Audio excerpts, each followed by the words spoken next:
The judge has set the trial date for Donald Trump in the federal case, March 4th, the day before Super Tuesday, inhibiting Donald Trump's ability to campaign on the most important primary day of the election year. This is overt cheating in the 2024 election. This judge is anti-Trump. She'd already said that she's surprised he's even free, considering what's going on. So we know where this is going. They are pulling out all of the stops. And I think one of the most damning things to come out from this story of Trump's indictment in Georgia is that the only person to be remanded to custody is the black guy who runs Black Voices for Trump. We have a poll that came out from Fox News that says Donald Trump has 20% support among black voters. Now, if that's true, and it's a very big if, because, you know, I'd like to see this poll repeated 100 times before I believe it. But if that's true, according to the Wall Street Journal and many analysts, if the Republican Party reaches 20% support among the black vote, Democrats cannot win. So this should be pretty interesting. And perhaps that's why the one guy who gets remanded to custody, no bail, is the Black Voices for Trump director. We'll see how that plays out. We're going to talk about these stories. Before we do, my friends, click the link in the description below and buy your tickets to Timcast IRL in Miami with Patrick Bet-David, Donald Trump Jr., Matt Gaetz, co-hosted by Luke Rutkowski. I, of course, am there. This is going to be awesome. Tickets are available now. 714 remain. Or just go to timcast.com. And if you'll see in the menu bar, Timcast IRL in Miami. It's going to be October 6th. We hope to see you there. We got a bunch of swag bags to give out, sponsored by Public Square. We are huge fanatics for Public Square. I love what they're doing. If you're not familiar, download the app Public Square. It shows you a list of businesses and a map of businesses that share your values so we can double down on our boycotts, supporting companies that share our values and win this culture war and build a parallel economy. Also, head over to timcast.com, click join us, become a member to support our work directly, and hang out with all of us on our members only after show, which goes up just about 10 p.m. Monday through Thursday. We've got a particularly spicy one tonight. It's going to be a lot of fun, a bit silly and a bit sad and gross, all of those things. Because everybody here knows what the story is already, but it's like, well, this one's a little too, but we'll save this one for the after show. But you will enjoy it. And as a member, if you've been a member for at least 6 months, or you sign up at the $25 a month level, you can submit questions and even call into the show to talk to us. My favorite part of the night. So smash that like button, subscribe to this YouTube channel, and take the URL right now. Share it wherever you can, because that's the most powerful way to help. Literally, word of mouth helps the podcast grow and helps people stay informed as to what's going on. Joining us tonight to talk about this and so much more, we got Spike Cohen. Hey, how are you doing? Great to be back. Absolutely. Who are you? I'm Spike Cohen. I'm a husband, a businessman. I was the 2020 Libertarian candidate for vice president, and I am the founder and president of You Are the Power. Do you know who's going to be the Libertarian candidate? We don't know yet. No idea. All right. Well, should be fun. Thanks for hanging out. Thanks, man. We got Libby Emmons.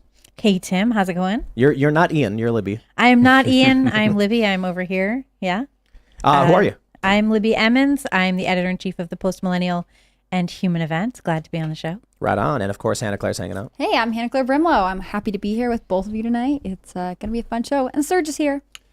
Yes, I am, before I head to Miami to go prep for this big show. So get your tickets, y'all. Yeah, it's going to be fun. All right, everybody, let's jump into this first story. We got this from the Post-Millennial. Breaking: Trump to appeal D.C. trial date of March 4th, calling it election interference. I have to agree. They know exactly what they're doing, setting this date.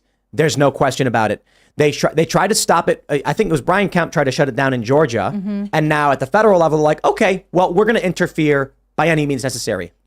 Former President Donald Trump torched special counsel Jack Smith, as well as federal judge Tanya Chutkan, in a new post he put up on Truth Social Monday, just hours after his official trial date in Washington, D.C. was set for March 4th, 2024, the day before Super Tuesday.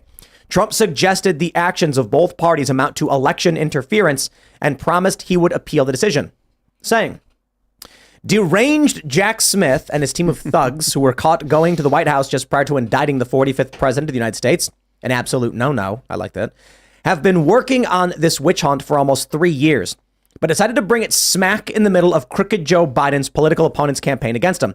Election interference. Today, a biased, Trump-hating judge gave me only a 2-month extension. Just what our corrupt government wanted. Super Tuesday. I will appeal. He made a follow-up post saying, page 2, : How do you have an indictment that is based almost entirely on the findings of the January 6th Unselect Committee of Marxists, fascists, and political hacks, when these same lowlives who have been caught lying for years about Russia, Ukraine, FISA, and the fake dossier and much more, purposely and illegally destroyed and deleted all of the evidence, findings, and proof of the January 6th committee? When will deranged Jack Smith criminally charge the committee? Well, there's no question in my mind, and I think any reasonable human being can understand that when they set the trial date for the day before Super Tuesday, this will inhibit Donald Trump from campaigning on the single most important day of maybe even the whole election. Because whether Super Tuesday is huge, you're going to win the primary, but the votes, the turnout we see in the primary it reflects the general election. Donald Trump won't be able to have rallies, or if he does, it's going to be at a courthouse. And it's going to give his opponents and Joe Biden a tremendous advantage. They know exactly what they're doing. Change my mind. Well, here's the thing about it. It's not just that it's Super Tuesday, which is 14 states, including Texas and California. It's also that they're seeking to put a gag order on him to not be able to talk about a lot of what's in the case. So they already did gag him for some of the stuff. I think anything involving witnesses, information about that comes out pre-trial. But who knows if they're going to file another motion to try and stop him from having any further discussions publicly about what's going on in this case. I think that's a really big concern as well, especially when he comes out saying that it's election interference. They don't like that.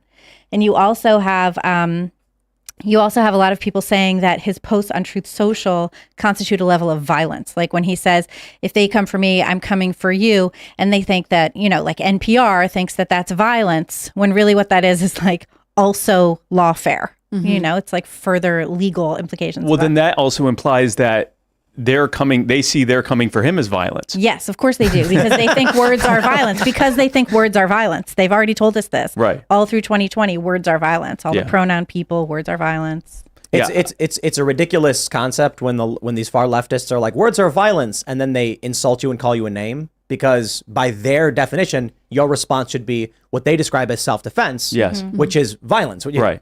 You have to go loot things. If you've been insulted, you have to go loot things. It's what they do. That's important. No, I tend to agree with you. I think he's certain to win the nomination at this point. I don't see a scenario in which he doesn't, pass away or something like that doesn't result in him getting the nomination. This is more about having the pretense or the pretext to be able to, like you said, to gag him, to make it where he can't talk about what promises to be, if not the single biggest election issue, one of the biggest ones, while he's campaigning. Mm-hmm. Well, yeah, and they just turned over 12 million pages of discovery.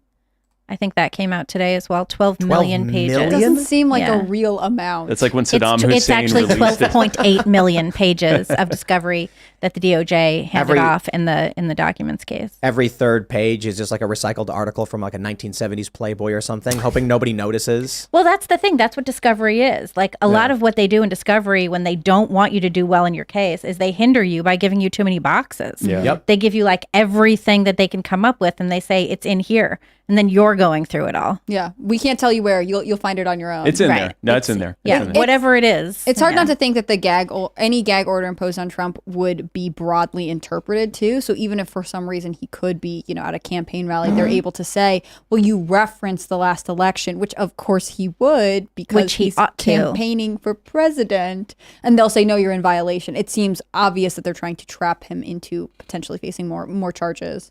I'm torn between whether or not they want him in jail, when they want him in jail. I think they do, but I don't know if these Democratic leaders are in alignment on when and how. Because if Donald Trump went to jail now, it would be a massive boost for his campaign.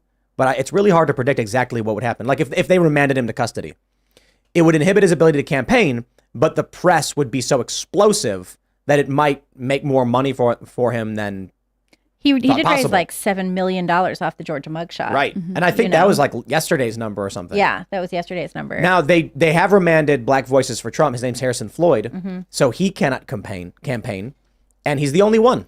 Yeah. What was their justification for only their justification jailing was the black lock guy? up the black guy. Yeah. They wanted to prove that the judicial system is racist. Mm-hmm. I'm surprised that no one caught that right away. Because I remember when I saw the news that he was being remanded, I'm like, like the only guy they remanded is the black dude. Like Out of these like Democrats, 19 people, yeah. yeah, and then I think we mentioned on the show and everyone laughed, and I'm like, well, you guys didn't like. I thought everyone just noticed they did that. Yeah, your tweet was the first thing I saw on that, and I was like, oh no. Because Libby doesn't see color. That's the Right, I don't see color. But this is like a 4D chess thing. They're saying, Yeah. see, we told you this system is systemically racist.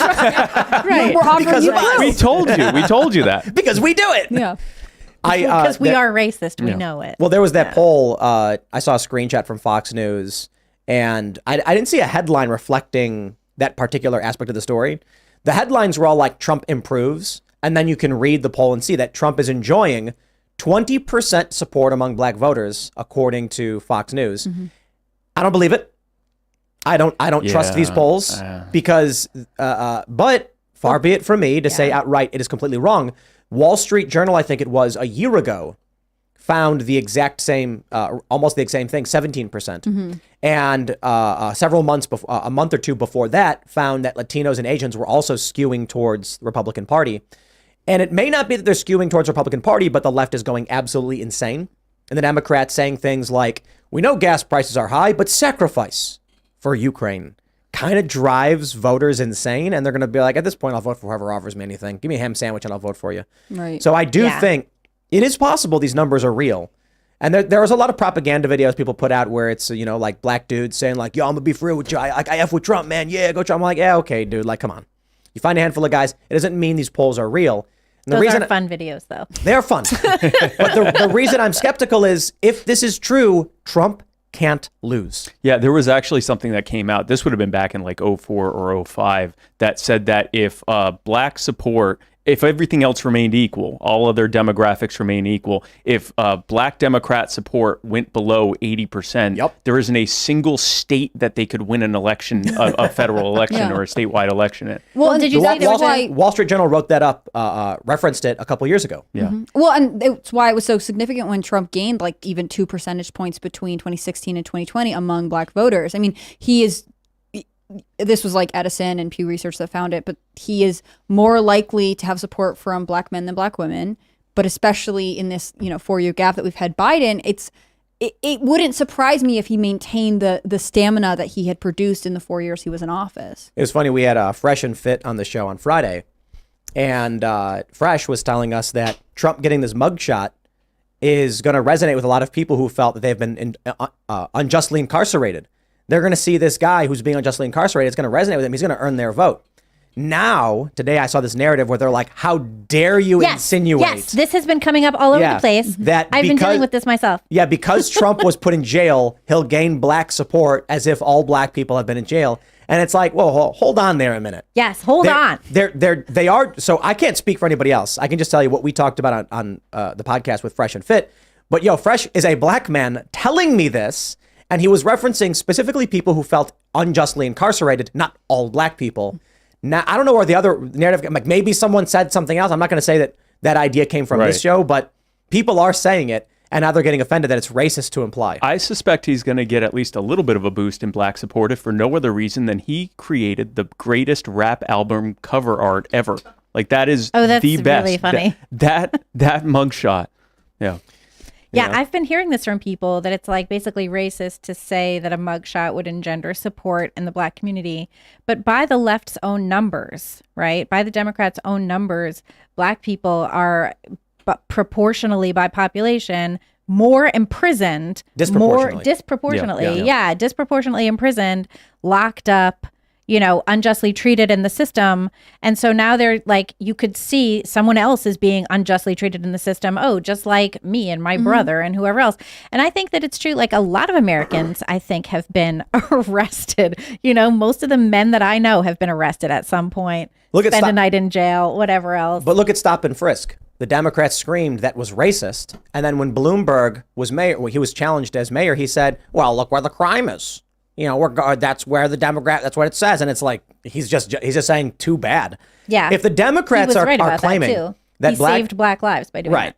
If the Democrats are complaining, saying that black people are disproportionately targeted by police, and then someone says, I think that might benefit Trump, now that he's being unjustly charged, it's absurd that people are like, how dare you? But of course, Democrats, what else can you expect from them? But utter hypocrisy. I think it's the bending of the logic. They'll be like, well, Trump could never experience the things other people could experience, like, because he's whatever, white and privileged. I think part of it is, as you watch him get buried in all this legal bureaucracy, getting 12 million documents sent to him, people identify their own challenges with law enforcement and the legal system, right? They just see that, like, this is not a system that is meant to give you a swift trial. It's not something that necessarily is fair, and it's not necessarily a racial slang so much as people who find that the system is broken is seeing that no one is safe from it. Trump was the president of the United States, and they're going to do whatever they can to try and use this arm of the government to keep him out. If it can happen to the previous president, it could happen to anyone. Yeah. Mm-hmm. It is interesting too that the DOJ has been trying to accelerate the timelines in the cases that they're prosecuting, and Georgia and New York both seem to be stretching it out a little bit. It's like Georgia and New York want to get convictions after the DOJ gets convictions so that they can use those convictions in their case. Even Alvin Bragg got permission to use Trump's testimony in the E. Jean Carroll case for his falsification of business documents case, which, of course, I just want to point out, Hillary Clinton got charged with falsification of business documents. She was fined $8,000. The DNC paid $113,000. That was for the creation of the Steele dossier, which they classified as legal fees. They got that, and Trump's facing... It's multi-layered, right? Yes. They get one trial date, I think, in Georgia. You've got Kenneth Chesebro, October 23rd. They will use all the testimony from all of these, and they'll keep layering it on. The first mission to inundate Trump's sphere of influence with legal challenges that drain their resources and inhibit them from rallying, campaigning. The second, of course, is to just put them in jail to get rid of them. And another large component is, lastly, it's get them in jail if we have to. But the other large component is, can we utilize any of this testimony to remove Trump from the ballot? Which brings me to this story. Oh, it's getting worse. From Politico. New Hampshire Republicans feud over bid to knock Trump off 2024 ballot. The state GOP chair defended Trump's eligibility on Monday. We also have this from Friday. Florida lawyer files challenge to disqualify Trump from 2024 race, citing 14th Amendment. Now, that one hit Friday. We know it has begun. They're going to try and file all these legal challenges, say Trump can't be president. But this is new from Politico. Take a look at this. New Hampshire Republicans have erupted in a feud over a long shot effort to keep former President Donald Trump off the ballot in 2024, with the chair of the state GOP insisting Monday that the front runner for the party's nomination will be included. In New Hampshire and elsewhere, some legal scholars and Trump critics have long argued the former president should be disqualified from the ballot under Section 3 of the 14th Amendment, which bars those who've taken an oath to support the Constitution from holding office again if they've, quote, engaged in insurrection against the United States or given aid or comfort to its enemies. But the dispute is taking off in New Hampshire, where Bryant Corky Messner, an attorney who ran on Trump's endorsement and Senate nominee, blah, blah, blah, is questioning Trump's eligibility for the ballot. I'm a constitutional conservative. The words say what they say. I quite frankly believe it is in Donald Trump's best interest to get this looked at as quickly as possible. In any effort to keep Trump off the ballot will face a steep climb, blah, blah, blah. We get it. But here we go, ladies and gentlemen. State by state, it's not even 2024, and they're already trying to remove his name from the ballot. If even a single state removes Trump's name from the ballot, you will have 75 million people at the bare minimum saying, we never had an election. Mm-hmm. I would say that. I'm sure you would say that. Absolutely. I mean, the 75 million people who voted for him last time around, I can't imagine that they would consider it a free and fair election if Trump's name is taken off a single state. Florida, especially. If Trump's name's off in Florida, he can't win. No. Especially prior to a conviction, right? Like he's being found guilty before a conviction. And I also think that's why they're trying to push these things forward, is they're not just looking at the, gagging him or the political consequences of it. They're looking at trying to convict him so that he doesn't even qualify to run for president. But criminal conviction doesn't matter because the lawsuit citing the 14th Amendment is a civil matter. It's a political matter. So the question is, does a judge think Trump waged insurrection? We're not here to, the judge is going to say the question laid before the court is not whether or not Trump committed a crime, but whether or not he waged insurrection. Based on the evidence from the January 6th committee, media report, right. Video, it seems clear the judge says yes. That's it. And then it'll get appealed. Here's the crazy part. Let's just say it's December 12th and it finally goes to the Supreme Court. It's rapidly pushed through and they say, we reject this. You cannot remove Trump's name from the ballot. Well, the election was a month ago. Right. Have a Yeah, nice that's day. a concern. Yeah. It's interesting too because, and I'm sure you've seen it, the stories out from the Atlantic, New York Times, NPR, whoever else, saying that Trump should be off the ballot, that they should use this 14th Amendment. And then I was listening to a podcast, like an NPR podcast, because I'm always interested to hear What they say. and I'll be Yeah. like, that's not what happened. But I'm always interested to hear it. And they were saying that secretaries of state for each state and attorneys general, they could make the decision themselves that Trump was guilty of an insurrection and pull his name off the ballot. And they were Right. sort of encouraging people to do that. I will say, though, that for the New Hampshire thing, the New Hampshire GOP chair was on Charlie Kirk today and was saying that he talked with the Secretary of State and Attorney General and doesn't think the move against Trump on the ballot is going to happen. But that doesn't mean that it couldn't happen in other states. And certainly a lot of Democrats are saying that attorneys general have the power to do that. What I don't understand is why wait, states... unilaterally? What? The attorney general can unilaterally just say we take Trump off? That's what they were saying on this Wow. podcast I was listening to today, was that that the attorneys general could say he's guilty of an insurrection, that could then be appealed. But by that point, like you were saying, if he's already off the ballot, then the election interference has already happened. Right. It's already happened. You have to then encourage a And- pencil campaign, which I'm totally bringing a pencil to It won't work. I mean, it's going to be an October surprise. Right. Something's going because to happen. They want the legal challenge to go through after the election. After the election, yeah. That's when it's right. too They late, do it in yeah. October. Early voting and mail-in voting is happening, and there's no Trump on some of these ballots. And you know what? It's entirely possible, based on what we saw in 2020, with the executive unilateral changes to the election rules and things like that. Things like in Pennsylvania, where they did universal mail-in voting in violation of their own constitution. A lower court judge said, "Yep." Then the Supreme Court goes, "Nah, it's probably fine." Even though any reasonable person can be like, "Yeah, your constitution says you can't do this," but they don't care. They're going to do whatever they want. I wouldn't be surprised if come October, they just, as you mentioned, attorneys general just take Trump's name off and say, there is no question. Everyone knows he waged insurrection. We've been talking about it for years. Using And then- that exact word, Yes. insurrection, yeah. And And then you have to use that word. right, Yeah. because they've been saying insurrection specifically because of the 14th Constitution. Amendment, yeah. And then what happens is they say, if you have a problem with it, sue me. And everyone does. And then the election's over. And they say, what's the big deal? We had an election. It's like with COVID, when in New York State, Governor Cuomo shut down all the churches, and a suit was brought, and it ended up getting an emergency hearing before the Supreme Court, and the Supreme Court said, no, you can't shut down the churches. But that was months and months and months later. And by that point, most of Well- the people had stopped going to church altogether. And Cuomo said, okay, we'll get rid of it. And then he did another one in a slightly different way that did the same thing. So that it could then be challenged again and months later be ruled to, Look, And I don't think they brought a challenge I at got that it. point. I think they were out of cash. I got to tell you, I don't know. when That was people start to realize that the courts have no enforcement power, everything's going to start breaking down. Because it's an interesting thing, right? The executive branch has its enforcement power. The the legislative branch has subpoena power, and they can make criminal referrals. It's a bit weaker. The executive branch is obviously where most of the power is, almost all of it. But the courts, what can they do other than bang the gavel and say, do it? And of course, courts have some degree of enforcement, but it's minimal. If a court says something and no one abides by it, what do? I tell this people when it comes to private matters too. Like, it's the old saying, a person can be judgment proof, or you can't get blood, you can't squeeze blood from a turnip.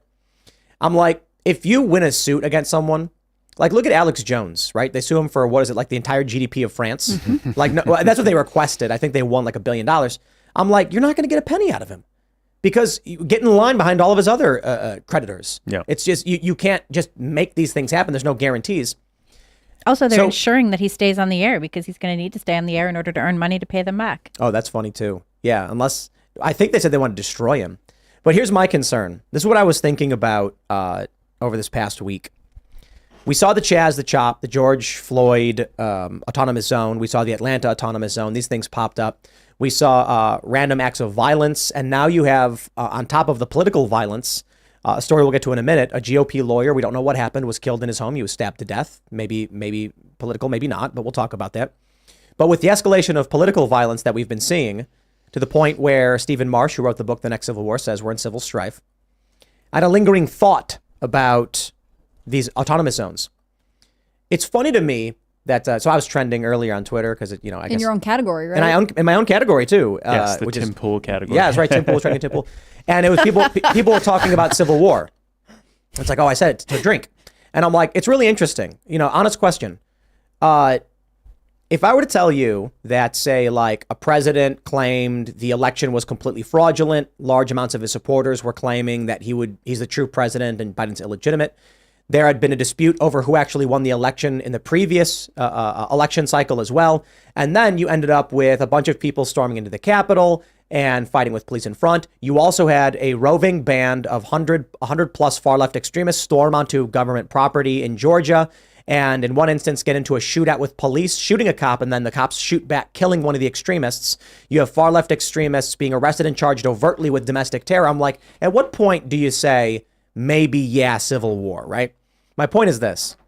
All of that stuff, it's almost like you got to keep reminding people that, hey, this stuff happened. I don't know where it goes from here, but yeah, far left extremists took over a government site in Georgia and opened fire on police. After torching several homes in the area, the police came in and returned fire. A cop was struck and one of the extremists was killed.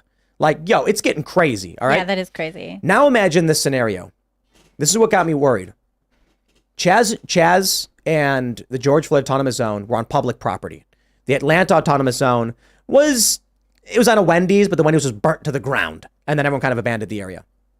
So we have these different circumstances. What happens if far left extremists occupy a piece of private land? Let's say in Georgia or Tennessee or something. Slightly more conservative leaning area near an urban environment. They occupy to set up their autonomous zone on a derelict piece of private property. The person who owns that property then goes to the police and says, get these whack jobs off my property. And the police say, we have no capability to do that. Like we saw with Chaz and with George Floyd and Atlanta, the police backed down and were like, we're not getting involved. But what happens when a private owner or corporation says, if the police won't do something about it, I will? Well, you saw there was a guy in Atlanta who was a landlord. He owned a home. He was renting it out.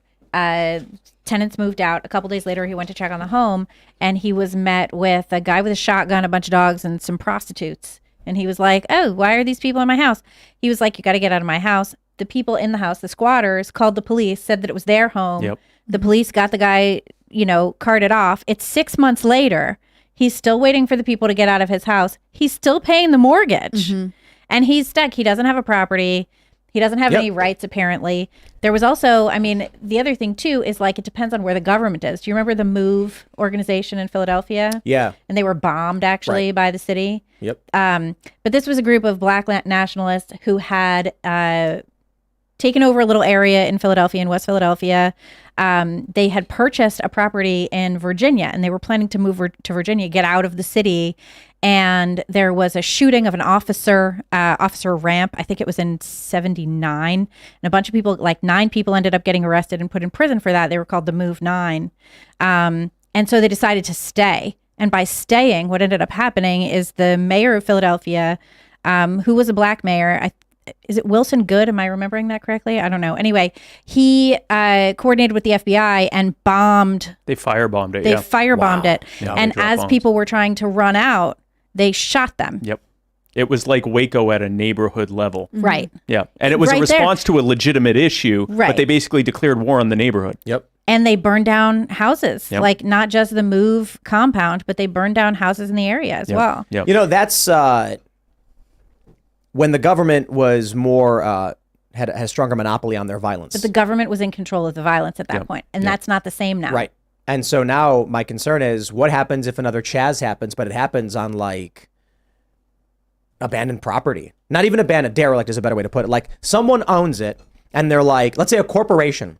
Nordstrom just shut down in San Francisco, which is a big deal. That is a big deal. The mall is still owned, right? I think the building was forfeited by by Westfield to the bank.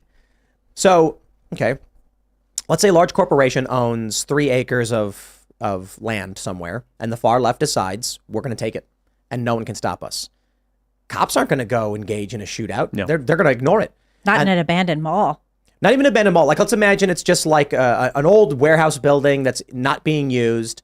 but it's still on the books for some big corporation or moderately sized corp. Let's say like medium local or like corporation in a city that's got like a few board members and maybe a couple hundred employees. So it's small enough, but big enough. The far left decides we're going to take it because it's not being used. It's got broken windows and graffitied all over. But the people who own it are still keeping track of it. And then what happens when the police are like, we're not going to do anything. it's not on city property. We're not going to get involved. This is why the Second Amendment and the right to keep and bear arms for self-defense is so important. Like we see over and over again with Chaz and with Chop, with Uvalde and with Parkland, like when the police have mandated that everyone is vulnerable to violence and that, they're the monopoly on violence, they very often like kind of hang back. And in a way, you almost can't blame them because they also want to get home to their families, but they were holding back parents that were trying to get in there. Right. In Uvalde, the guy who actually went in to kill the Uvalde shooter, he was an off-duty Border Patrol agent who ignored their orders not to That's go right. in there. That and was the most horrifying story. It's horrific. And the case you were talking about, the man in Atlanta, he was trespassed. Right. He was actually arrested That's until they right. realized he was the property owner. It's at some point, people need to realize you are your own first responder. All the old cliche stuff our parents said about when seconds count, the police are minutes away. They're minutes away to possibly hold you back as people victimize you. And so we really need to understand just how paramount the right to self-defense is.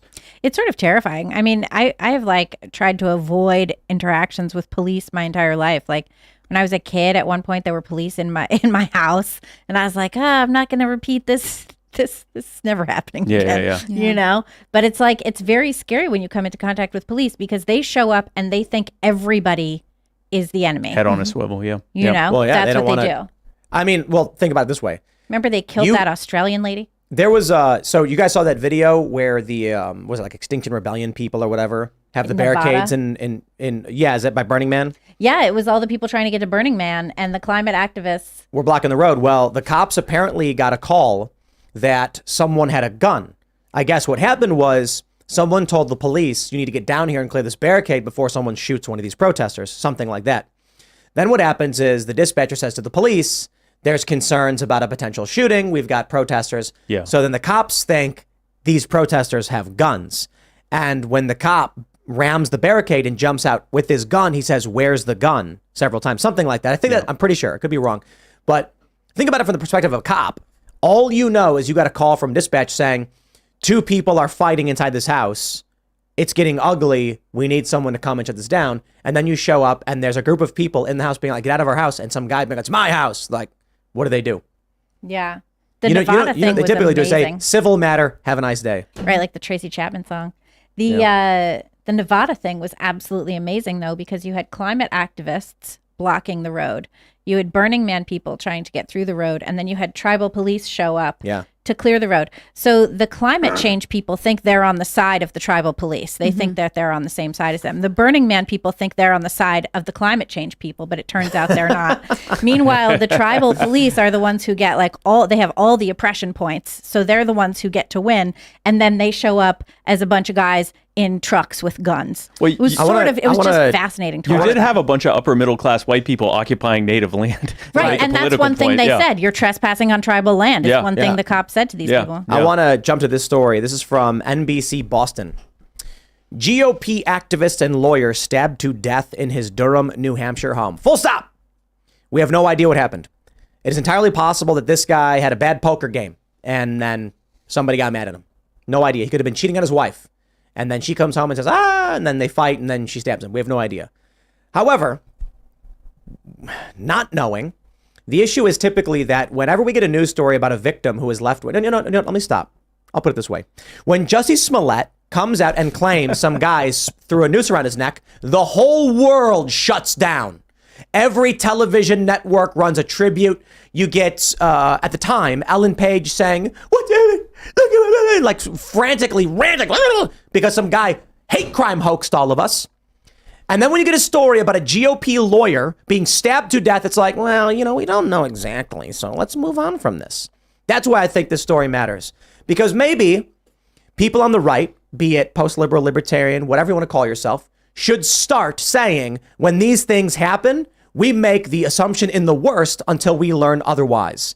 Because they went balls to the wall for Jussie Smollett. So how about we say we demand answers as to what happened to this GOP lawyer who got stabbed to death in his own home? The police are claiming was self-defense. I'm sorry. It's going to be difficult for you to convince me, and it's possible, that a person in his own home was killed in self-defense by a different person. It's possible. You know, you invite someone to your house, and then you have the intent of hurting them and they defend themselves. It can happen. But still, lawyer in his own house, stabbed to death. I'm not leaning towards self-defense here, but I don't know everything. I don't know. It's hard because there's like no arrest made. We're 12 hours out. There's one article up from a local news station saying they've identified the person involved, but they haven't decided what's going on. I mean, the longer there are no answers in communication, the more suspicious it gets, the easier it is to let sort of the conspiracy theory run wild. The day after Jussie Smollett, this has been a week. The day after Jussie Smollett. How about the Bubba Rope incident? Right, the NASCAR thing. It is national news, headlines everywhere. And now we have this story, and everyone's been like, well, you know, hold on there a minute. You know, we don't know for sure. And it's Which is the reasonable take to Exactly. have. Like, this is how everyone should respond to stuff like this. Is Exactly what let's I was find saying. out the facts. No, exactly. That's why I said in the beginning, for all we know, the guy had a bad poker game. Yeah. But I think the issue here is I'm going to lean towards, you know, in the back of my mind, political. Because when it comes to instances of mass tragedies and the perpetrator's left wing, they disappear.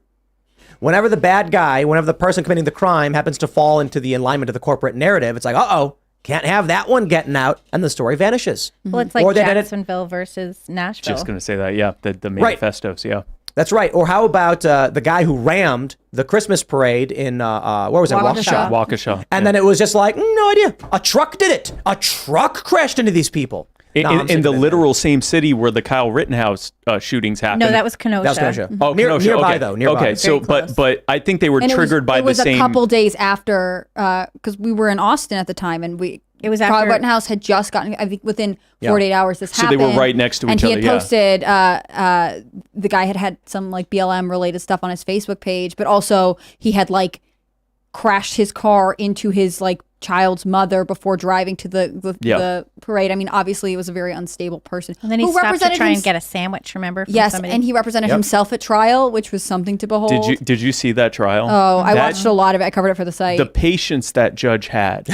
I thought that judge should get him. I mean, because part of it was like he just kept interrupting. Like you're saying, you know, when you don't believe in what the courts are ruling, you can kind of defy them. Right. It also turns out that if you don't want to follow the procedures of the court, it is challenging to enforce anything and also ensure the person who's representing themselves gets a fair trial. He had to Yeah. keep getting sent to another room to watch virtually, and then it's a question of like, can he accurately represent himself? This is a tangent. This is an aside, but you know, in the case of this lawyer, what's hard is like either way, loss of life, very sad. You know, the police in this town are saying there's no threat to the public, so that's sort of playing. I actually think it's leaning towards domestic violence, That's or what they're I going to was thinking. imply it. But like, it is extremely difficult. I totally get you don't want to jump the gun and blow something up that you're giving the police a chance to accurately investigate. On the other hand, it is hard to say this is a fairly prominent political figure in a state that's the first in the nation to primary. So we kind Yep. of need some information here as soon as possible. And this past week, the GOP was arguing over whether or not to remove Trump from the ballot.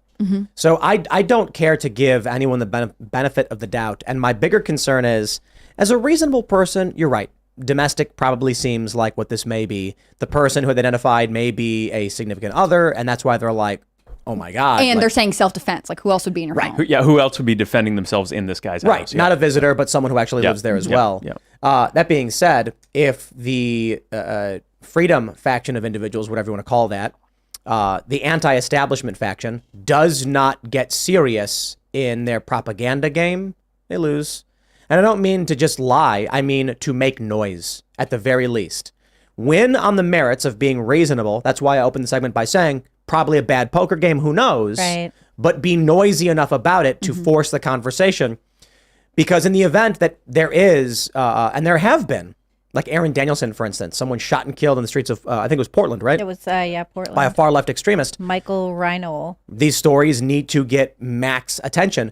When Andy Ngo was mercilessly beaten and attacked with the concrete milkshakes in what was that, Portland as well, right? Yeah. That forced even Brian Stelter to say, okay, you know, we got to talk about this because it's like going massively viral. There's images everywhere.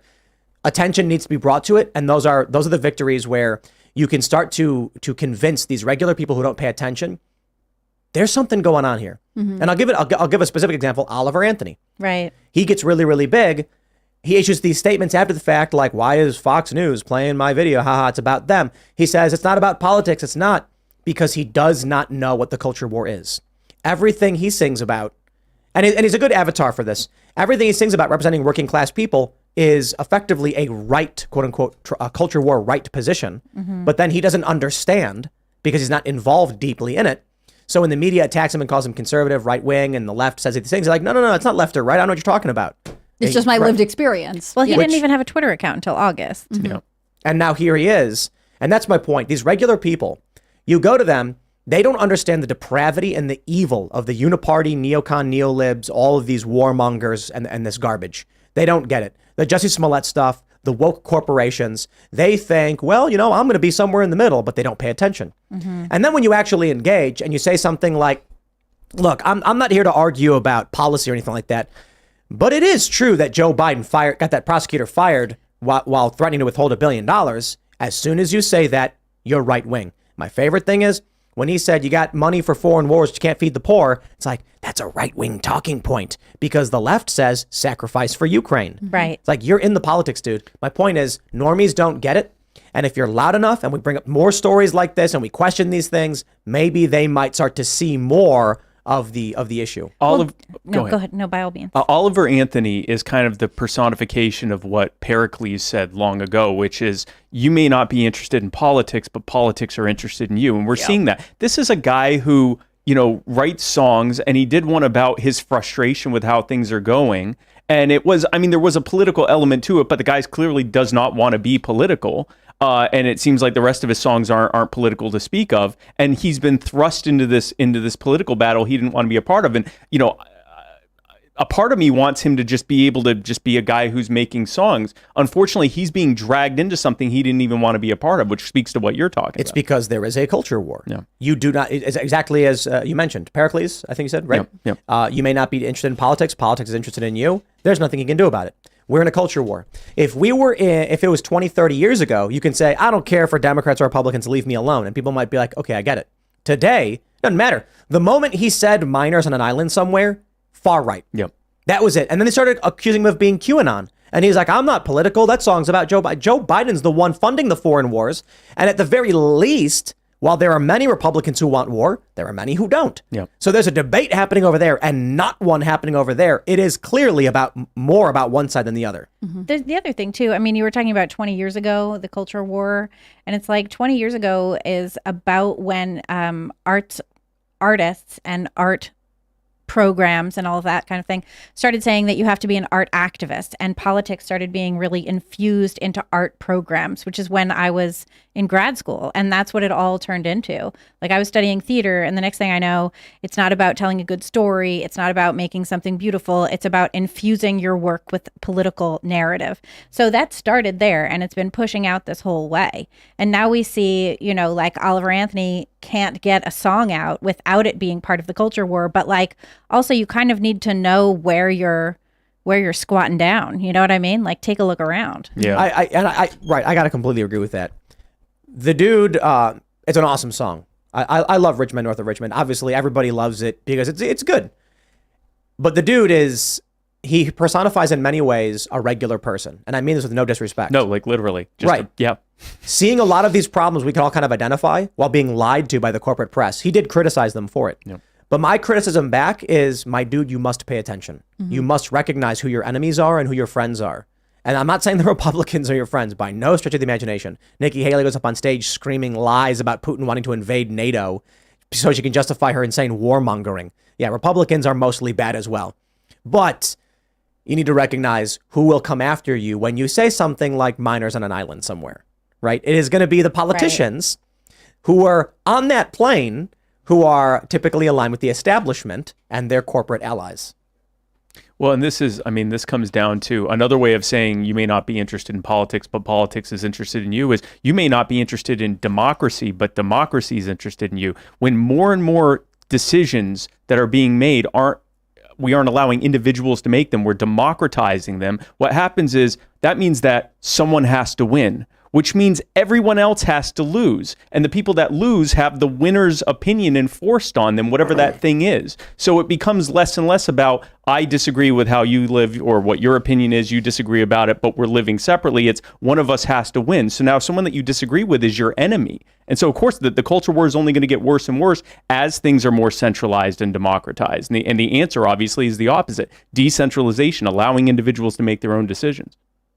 That was one of the things I liked about Oliver Anthony's Rise, was that it comes from a kind of growing area of music. I mean, it wasn't from, I don't know where music is headquartered in the U.S., I guess Hollywood and Nashville, depending on what you're doing. Yeah. It's sort of this other alternative form of music that's getting popular right now. I think there is a desire to decentralize our sort of cultural capstones, but it's very difficult because I think that's not what the system, to give it a broad term, wants you to do. Well, I think the art forms that are the most accessible for decentralization are comedy and music, you know? And so I think that that's in part why we're seeing more counterculture people coming out in music and comedy, but we're not seeing that as much in film. You know, it takes an awful lot of money to create an independent film or a series, you know, or a theater performance, or if you're an actor, if you get that black ball in your file, like no one's going to want to hire you. That's why I think we were and also... they're on strike now, which I actually think is a boon to culture. I do too. I think that's a great thing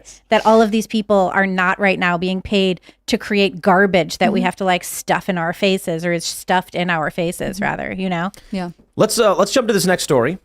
Because with all the talk about trying to stop Donald Trump and get his name off the ballot, there's another strategy that may be coming. ABC News has this one.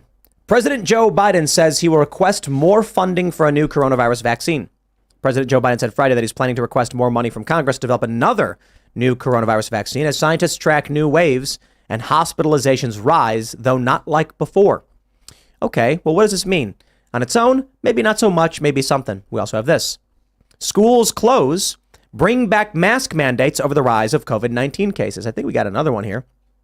Citing rising COVID cases, these U.S. hospital systems have now reinstated mask mandates. Yeah, you know, it's really worrying to me that for the first time in human history, a virus is not, we've got seasonal viruses, but now we're dealing with an election seasonal virus, which is particularly worrying. It's crazy. Yeah, but as always. How does it know? How does it know? Well, it's just... You know, it's because as more people start gathering to rally, this virus spreads. You know, all people are going to these political rallies. So it's only political rallies. Well, right, makes sense. It knows the in-person voting is coming, and so it prepares. But if you're, rioting, it doesn't mind. It's not affected by that. No. They're all wearing masks. Yes, that's so true. The rioters were wearing masks. I mean, but literally, the rioters were wearing masks. They didn't want to be seen either. No, they didn't want to spread the virus, Libby. How could you say that? Oh, of course. As always, I will stress, don't take medical advice from podcasters and talk to your doctor about what's right for you. That being said, it's kind of hilarious that all of these different preparations are being made, and it would seem that another lockdown or heavy mandates are about to unfold. So I'm also not a doctor. I'm just a Jew on the internet, but and I could see where the confusion would come. But there's something that Biden said during that when he was talking about the new vaccine, that they're going to get funding for a vaccine that works. Let me read the quote. Noted Let me read the quote. Quote, this is from ABC News. Back off, YouTube. I signed off this morning on a proposal. We have to present to the Congress a request for additional funding for a new vaccine that is necessary, comma, that works. What is that implication, Mr. President? Now is not the time to be sowing any kind of anti-vaccine conspiracy theories. Okay. Why is anti-vaxxer Biden? Why is noted anti-vaxxer Joe Biden not trusting the science? Corinne Jean-Pierre is just like, do I say that he mixes up his words sometimes, or would I say he was misquoted? Like, how do we spin this right now? Make no mistake, that didn't happen. She just has to say it didn't happen. Look at this. He added that's true. Gaslight until you win. Just gaslight. He added that it's tentatively recommended that everybody get it once the shots are ready. It doesn't exist. We have to pass it before you can find out what happens when you inject it. Like that's literally No, you don't need to test vaccines. I don't know what you're talking about. It Didn't we hasn't learn even that in been COVID? developed yet, but you have to take it. Yeah. Because this time it will work. And again, this is Joe Biden, who is also not a doctor, is tentatively His recommended. wife is, though. His wife is a doctor. That's- Sort of a Dr. Jill. Dr. Jill. She has Jill. doctor in her name, yeah. College. She has Yes. doctor in her name. And what is she? That's what her is- parents named What is her. it called? Dr. Jill, yeah. She's a doctor of education. But it's not really a doctor. It's called something else. Is it? Yeah, So it's not even a faker PhD. than that? It's not a PhD. It's called something else. You want to? I'm pretty sure she has her PhD. Nope. It's not a PhD. It's something Is it else. not? It's not. She doesn't even have a doctorate. It's an educational doctorate is called something else. Listen, whatever she is, if she tells me that the thing that hasn't even been invented yet, I have to take it, then I have to trust her because she does call herself a doctor. Well, because Biden she's did smart. recommend it for everybody. Did you figure out what it is? She has a doctorate in education, but it's not saying it's not. It's not a considered- PhD. It's. I'm looking. Oh, for it's it. an EdHD or something, right? Yeah, Yeah, it is right. an Yeah, AHD. yeah, yeah. But they're saying she can still use the term doctor. They're really mainstream media is really defending her ability They to use really it. want her to be able to use it. I think that's why she got the PhD. Dr. Jill Biden Just to say- It's deserves an her EDD. title. What? She has an EDD Okay, there you go. or an EdD. Right, educational doctorate. Okay, so a doctorate, yes. But Sounds it's not like a PhD. trash. Sorry. Right. Sorry, I don't Jill. even whatever. I don't even what philosophical doctorate is that what a PhD is? Yeah. Yeah, I don't even. That is so stupid anyway. yeah. Credentialism. It is. It It's is rampant. garbage. Right. She slap a title Also, on what cover herself. typically- Dr. Hannah Claire Brimolo. What were you saying? That's me. Thank you, Dr. Tim Pool, who is not a medical doctor, but he's a philosophical doctor. Yes. No, I think He's a doctor of podcasting. that's true. You A are. POD. And he's I doctor hereby of trending. announce the creation of Timcast University and the granting of the PhD to Libby. Thank you. I'm excited. I no one ever said my university was accredited, but nobody asked. And I tentatively recommend that everyone enroll in this because this is a university that's going to work. Okay, but in all seriousness, It's decentralized. here's my question to YouTube. This vaccine doesn't exist yet. Are we allowed to question it?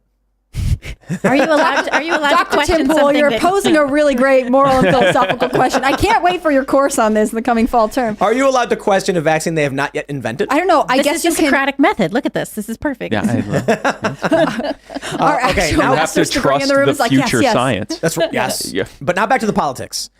Do you guys think they're going to lock everybody down? I don't, and here's why.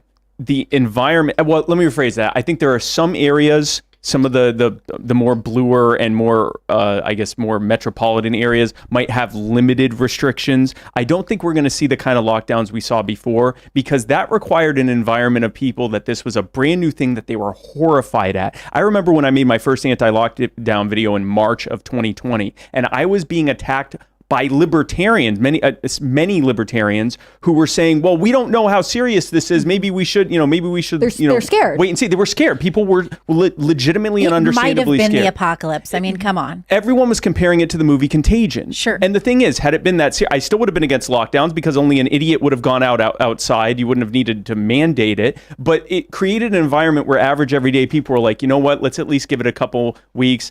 I don't know. Let's give it a couple months. I don't think that happens this time. I mean, COVID never went away, and everyone's just like, you know what? We now know what it is. We know like our relative, risk tolerance and so forth. We're going to live our life, kind of doing what we had been saying from all along. If you don't feel well, stay home. Yeah. And if you think you're a high risk tolerance, then adjust accordingly. And if you don't, then adjust accordingly. I don't think lockdowns are going to be something they're going to be able to do. Well, and even Fauci has thrown around the word endemic, right? It's harder to get people to lock down for something that they've been living with for several years and have figured out how to manage, right? Like, I don't really hear people saying like, well, you have to test before you come to my wedding or whatever anymore. I also have this theory that they actually don't want full-blown lockdowns because that means that kids would have to go back to online schooling. And that really drove a surge in homeschooling because it uncovered all these things where parents were mad Because at. we got to see, like, that's like, it was when my son was doing virtual learning that I realized that they were having a 2-day course on, what was it? White privilege and systemic racism.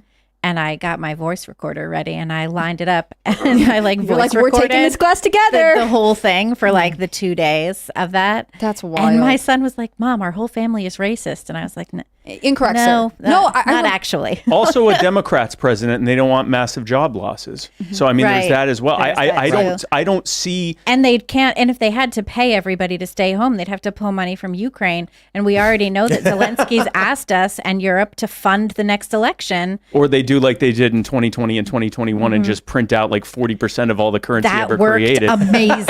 And so where we already have high a wild time, inflation guys. in a year or so later, now you're looking at 15-20% official inflation and probably closer to 25% unofficial. You guys- I don't see that happening.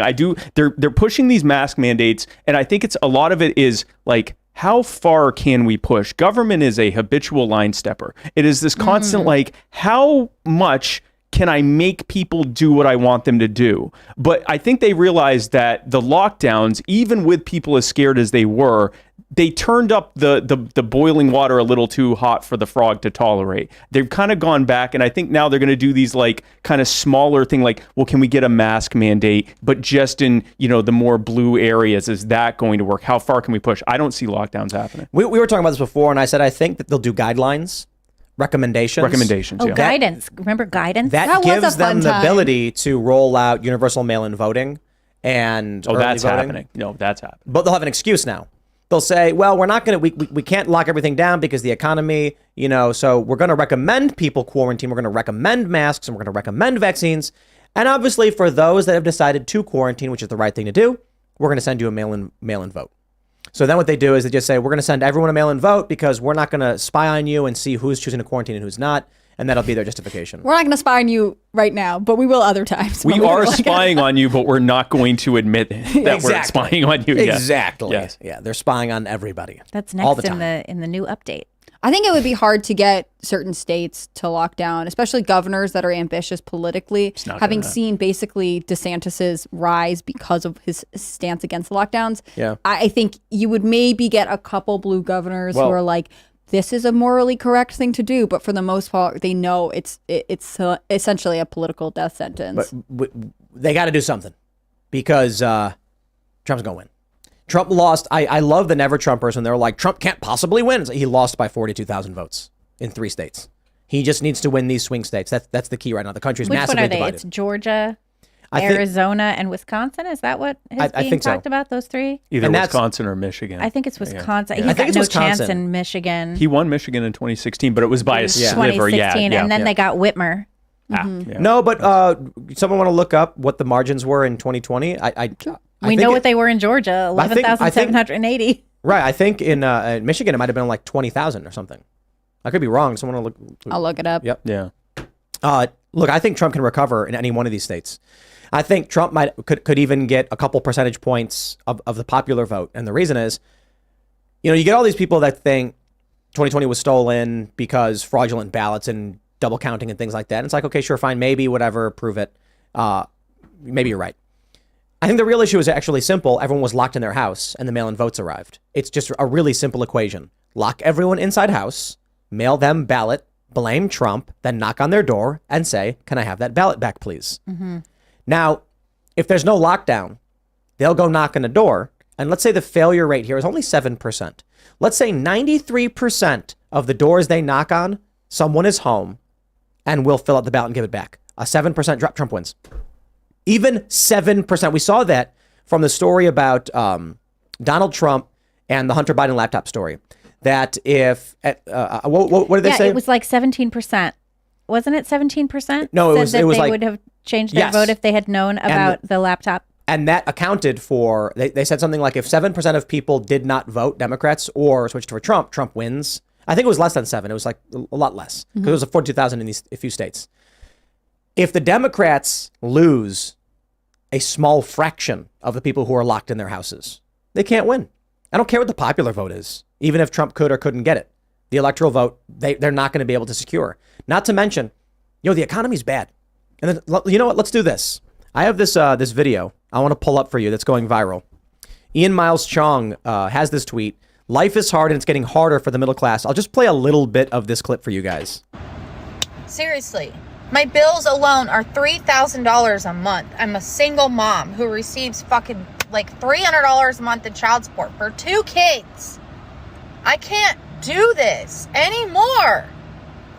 I work every single day. I get maybe a day off. Sometimes, if I'm lucky, I'll get 2 fucking days off. I'm sick of it. I'm so sick of this. And I fucking forgot to pay my daughter's braces. And now I have to bring her in for them to remove them because I can't afford to pay it all off at once. I am so sick of this country. I'm so sick of how expensive everything fucking is. Something needs to happen. And that something is Donald Trump. No, I'm half kidding. But maybe if you to this woman, and not personally, but in general, the economy was really, really great in 2019. It was nice.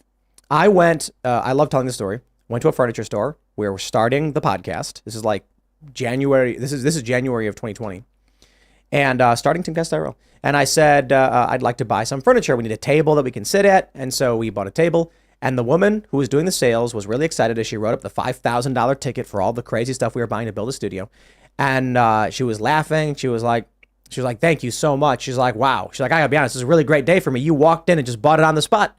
And I was like, well, we know we needed it. You guys had it. We had checked it out before. And she was like, man, it's just been going really good for me. And I was like, what happened? She goes, this has been the best year of my life. She's like, I've never made more money. We had a contractor doing work for the studio. And he said, I've never made more money in my life. It's been absolutely fantastic. Then COVID hits. Trump loses. Now you have Biden and all the ramifications that came with COVID, which was both Republicans and Democrats.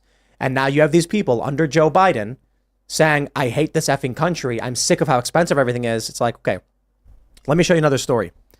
Let me see if we have it here from, no, it's not there. Here we go. From the Post Millennial. Washington Power Company raises rates to cover increased expense due to climate legislation. AG's office instructs them not to tell consumers reason for higher prices. Keep voting for him. Keep voting for him. Vivek Ramaswamy goes on stage and says that the climate change agenda, the anti-carbon agenda is the wet blanket on the economy. It's right there in your face. So if you're wondering why it is that you are struggling, blame the Democrats and the far leftists and the people who are trying to shut down energy. But hey, don't let me just give a free pass to Republicans. I'm not a big fan of them either. But if you're coming and advocating for a carbon neutral energy policy and then telling us we can't have nuclear energy, I say F off, you're a liar. Well, because they are a liar, because nuclear energy is the cleanest, most efficient power. It's also the most carbon neutral one. Yes. So like from their own talking point of the most important thing, more so than anything else, is that the energy that we're getting is as carbon neutral as possible. Nuclear energy per kilowatt hour is exponentially more carbon neutral than the so-called renewables are. We also have an issue too where nuclear energy is something that we can generate here in the United States, whereas solar. We don't want to generate our own energy. Why would we want to do that? Where like solar and wind, we have to go buy all that stuff from other countries, import it over here using fossil fuels, of course, for our boats and whatnot. Yeah, it's also the safest form of energy production. Nuclear is. Yeah, so I blame the boomers for that. Because this is 100% the boomers. Yeah, because like there were nuclear weapons. They freaked out because they had to hide under their desks in the 1950s as school children, and then they took over the world and decided to delete everything that was worthwhile. This is your fault, Dad. It's the whale's fault. It's the whales. The whale. Well, if we were only still using whale oil. I was going to say, I want to hear this theory. It's the whale's fault, and I can explain. Okay. Sweet, delicious whale. You know, if only. No, I'm kidding. I've actually had whale before. It's disgusting, and I don't recommend it. Seems greasy. I was really looking forward to that theory. No, it is the whale's fault. I'll explain. Okay. So Greenpeace, right? They were concerned about nuclear tests that were being done in the ocean. The initial purpose of Greenpeace, this is my understanding, was to stop these nuclear tests. So they would get their little boat and they would go and sit in these areas where they wanted to do nuclear tests. And then they were like, we can't do it because they're there. And part of the reason was that it was devastating to whale populations. To save the whales, one of the co-founders of Greenpeace broke off and formed Sea Shepherds to protect whales. So this initial activism to stop nuclear weapons from Greenpeace transformed into a desperate, well, now that we stop something that's bad, how can we squeeze the teat and milk all these other morons for their donations? And Greenpeace went from, let's stop nuclear bombs, into how can we lie to people to keep maintaining our facade of environmentalism?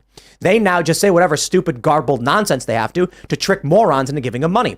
One of those things is that nuclear power is bad. And they revel in it because they make lots of money from it. It's a cash game, and it's beautiful profit. And going back to what Libby said, it all started with their opposition to nuclear weapons testing. So this would be like opposing solar panels because of melanoma or something like that. Like it has nothing to do with it. It's literally, it is what, and in fact, the reason that we tend to use the less efficient hard water reactors is because the U.S. government and other governments prioritized the production of nuclear weapons over actual energy production, whereas newer forms of nuclear energy production, like thorium salt reactors and things like that, are far more efficient. The half-life, the half-life of the waste only lasts like 100 years instead of tens of thousands of years. I've been reading about that. In every way, it's better. It's meltdown proof. I'm not going to try again. I'm not a scientist. I'm just a Jew. But in every way, it's even safer than nuclear, which is already exponentially safer and better than everything. Now we've got the advent of fusion, which I believe they've already reached ignition. Big stories. Now they're trying to figure out how to actually capture the energy from the ignition process. Right. Miniature suns, I guess. That's going to kick off an energy expansion by which the human race has never experienced. And we are going to, Elon Musk, we need you. We need Elon Musk. You know why? Rapid energy expansion. If, I don't know the actual numbers for what fusion, the exponential increase in energy output that we'll get from fusion relative to fossil fuels, but I believe nuclear is the most efficient, I believe, correct? Like yes, the highest energy output that we have. Yeah. It's remarkable. It's carbon neutral and it's got a massive energy output, and they won't do it. So I watched this really amazing little mini documentary on energy. It starts with human energy. We eat food, convert that food into kinetic energy through our muscles, the sugars, and we build things. We then figured out, hey, this big creature over here can pull it for me. Yep. And so they strapped it to a cow, made the cow pull. It's animal energy. Then we started burning wood, then coal. We get petroleum. All of these rapid expansions of energy extraction rapidly increase human population, technological development, etc. Once fusion kicks off, if we get to that point where we've got fusion reactors everywhere, we need spaceships, and we need them fast. Mm-hmm. Well, and that's the whole point, right? The whole point of humanity, to a large degree anyway, is to create more stuff, to go faster, to go further, right? So you could look, people do. They look at the history of humanity as the history of energy consumption and energy creation. And we do that. And so we hit fossil fuels, which was great, which elevated so many millions of people out of poverty globally. And now we're asking the entirety of humanity to take a step backwards by using less good energy resources instead of exploring and developing better ones. Nuclear is the way to go forward, or this other fusion thing, right? It's the way to go forward. That's how we get to other planets. And that is, of course, the goal, is to keep going. Whether or not we go to other planets can be your opinion, whatever. We can simplify this for the average working class person. Explorers. Right. But I just want to say this for the average person who says, bro, I don't care about Mars, I don't care about Venus, I don't care about Neptune or Alpha Centauri or whatever. I just want to know why I can't buy bread. You can't buy bread because they are putting a wet blanket on the economy. They could build nuclear. They ain't going to do it. They want to shut down your fossil fuels without giving you an alternative because the real answer, the real reason they're doing it is probably communism. And so they want to restrict what you can do, control what you can do, and you suffer because of it. Keep voting for them. Look, I don't blame this lady who's talking about her kids and the hardships she's dealing with, because everyone's dealing with that. I don't blame the working class for being exploited. But to a certain degree, I beg of these people to pay attention. It's why it's so important. When people are like, I don't pay attention to politics, I'm like, dude, I have little respect for that. Because you can't complain about why the prices are so high and then say, but I don't do anything about it. Or even know why. Your complaints, they mean nothing to me. Yep. You come to me and be like, well, my house is burning down. I have no idea this is happening. I just like lighting matches in my living room and flicking them onto the floor. And I'm like, okay, well, maybe that's what caused your problem. Maybe you did a thing and you're not paying attention to it and you burned your house down. I was surprised in that. Oh, go ahead. I'm sorry. No, that's it. They just keep voting. They keep voting for this. I was surprised in the video that you can repossess someone's braces. Yeah, that is sort of fascinating to me. Well, I think the issue is they have to get taken off. And so she has to choose to pay to have them removed or go into default, go into debt from the maintenance of them. Oh, I did always wonder that, though, for any of these procedures or Invisalign or any of this, if you're on installment plans, what happens if you don't pay it? They repo your braces or your retainer, I guess. I don't think that's what it is. I think the doctor's more than happy to leave the braces on your mouth indefinitely because screw you, can't pay. Oh, and she's saying, I can't afford this. So we have to stop. So we have to stop and get them taken off. Oh, okay. right? All right. 'Cause Yeah, it's like a long. I battled this in 2020 because I was traveling the country campaigning for vice president, and I would talk to people who go, yeah, things are bad, but if they could just, get us reliable checks. And I was trying to explain to them, like, okay, what's happening right now is they've essentially shut down production for the most part. And they're going to print out ridiculous amounts of the currency that you use every day to buy things, and they're going to hand it to you. But in doing so, they're also going to hand a bunch off to the multi-trillion-dollar companies at the same time, and they're going to get the lion's share of it. But in doing so, they're going to greatly expand the amount of currency without adding value. They're actually taking away value by making you stay home. So you have more money chasing fewer goods and services, and in very short order, once things begin to turn back to normal, you're going to see shortages, you're going to see supply chain issues, and you're going to see rapid price inflation, because price inflation is just an extension of monetary inflation. And that's what we've seen. And, you had a handful of people in D.C. like Thomas Massey and Justin Amash and a handful of others who were speaking out against this. Everyone else, either because they wanted it or because they were afraid to go against the corporate media narrative about it, they went along with it. And we're now suffering the consequences of it. And to be fair, I was more in line with with Trump. Spend the money, figure it out. And I think hindsight being 2020, we now realize the mistake that was. But I think for the most part, too many of us trusted the machine when it said we are dealing with a deadly pandemic. Yep. We saw these videos coming out of China, and I think good people tried to be good people and said, look, like these people collapsing, it's terrifying. Now we look back and we're like, okay, it was bad, but like, man, did they overhype this and drive us into the ground over nonsense. And the real reason was probably political control. Well, they also hid origins. Right. Yeah, they still do. They still hide They the still origin. do. And the thing is, we aren't quite at smoking gun territory yet, but we're at like the smell of gunpowder territory. It's like, we're getting there where here's what we already know. The NIH funded EcoHealth Alliance using gain of function research to greatly increase the function and to humanize viruses that were at least, the one that we know of is at least, I think, either 96 or 98% genetically similar to the virus that creates COVID-19, SARS-CoV-2. So we don't have that smoking gun yet, but it was at the Wuhan lab that it happened at. And as soon as anyone even asked a question about it, they were called racist. Racist. Because that led me to start saying everything was racist. Like, my son would be like, Mom, can we go to Walmart? And I'd be like, that's racist. That's racist. Can't do that at all. Can we have spaghetti for dinner? And Racism. That's not racist. here's That's what's- like the one thing I always make for dinner. Here's what's wild about that. They were saying gain of function research, that's racist. It's because Chinese people were eating bats. Right. And you're like, oh, okay.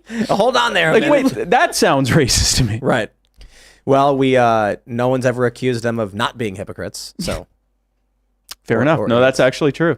You've got segregationist ally Joe Biden in there, the man who is famous for the crime bill. In the 1970s, okay, forced segregation had ended at several years prior to that. At that point, and he was in an interview. He said that he had an issue with integration because he feared that his children were going to grow up in a racial jungle. Right, with corn pops, kids. With That's our corn pops, president. kids. Well, no, I got a couple theories about corn pop on this one too. One, this is a long time ago. This is back, like, how old was Joe Biden in the corn pop story? This is segregation era. Yes. Era. Yeah. So I'm wondering if corn pop was a black dude, and the real issue that Joe Biden had with him was his race. Here's, a guy who's not supposed to be here. I also think the simpler answer is that Joe Biden told the story about how little kids were rubbing his legs. I bet corn pop was like, hey, you creep. Get off them kids. Well, even by And then his he pulls out a chain and he's like, what'd you say to me? I was going to say, even by his own story, it started because he was making fun of the black man's hair. The Right. guy got upset, and so he responded by threatening to hang him with a chain. Like, this is his story. Yeah. This is This is the Democratic incumbent. This is Right. his endearing lynching story. Jeez. It's Joe Biden's endearing lynching story. Moments or earlier that day where he talked about how he would force black children's faces under the water so they could stroke his legs or whatever. I was like, yeah, this is a great story, Joe. Like, This what? is very bizarre. But that's why I kind of think that corn pop probably saw him doing that, because that's part of the story. Is like the kids, they'd rub I got hairy legs. Yeah. And the kids would rub my They legs. loved it. Yeah, they loved it. There's a cartoon of that. Creep. That is so nasty. So weird. It's not like he has a history of sniffing children's hair. We've all been kids. Did you ever feel compelled to rub somebody's leg? even A once. strange man's leg in A a public strange pool. man's leg. I got Here, I'll play. Oh, there's the video. Yeah. I got hairy legs that turn turn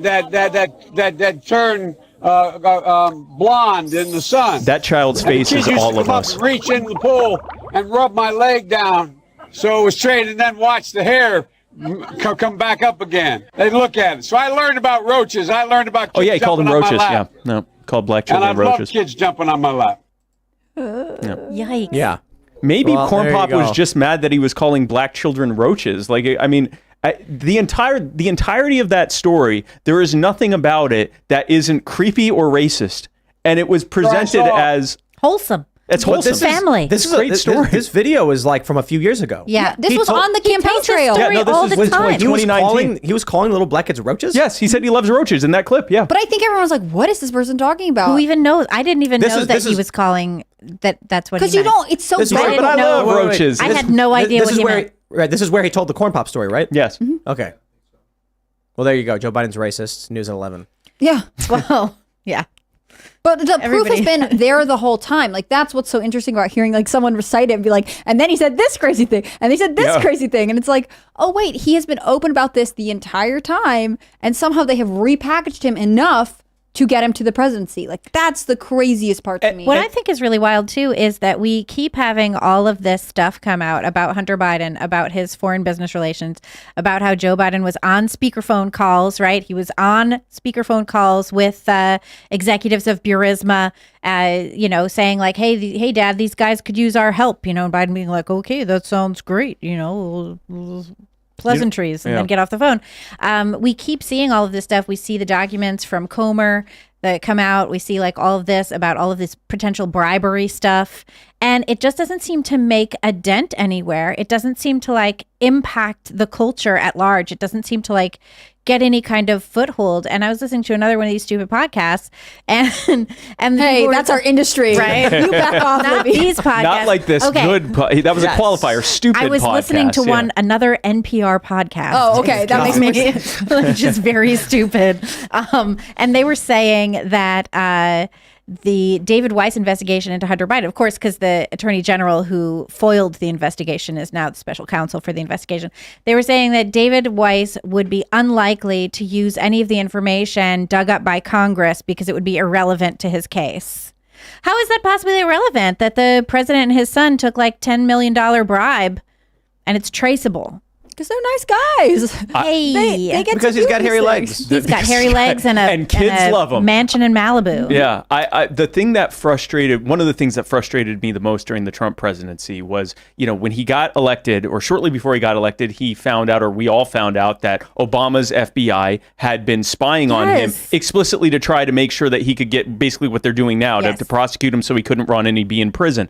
And so he knew that. Now he's in office. Then while he's in office, they do the Steele dossier, they do all the so-called PP story, the golden shower story. They do all this stuff to not just discredit him, but to try him essentially for treason and to impeach him for that. And I thought, here it comes. This man's been talking about smashing the deep state. I've been advocating for the abolition of the FBI for quite some time. It's going to happen. And then he would sign off on omnibus bill after omnibus bill that gave them even more funding than they had gotten previously. Yep. And then you would hear when something would happen, like the chaos that was happening during some of the riots, and he would call for like federalizing the police response. And it was like, you're not getting, man, like they're not just against you. This system is a bad system that needs to be smashed. You said you were going to do it. You were elected, at least in part. You were elected because you weren't Hillary Clinton, but you were elected at least in part because you said you were going to smash the system.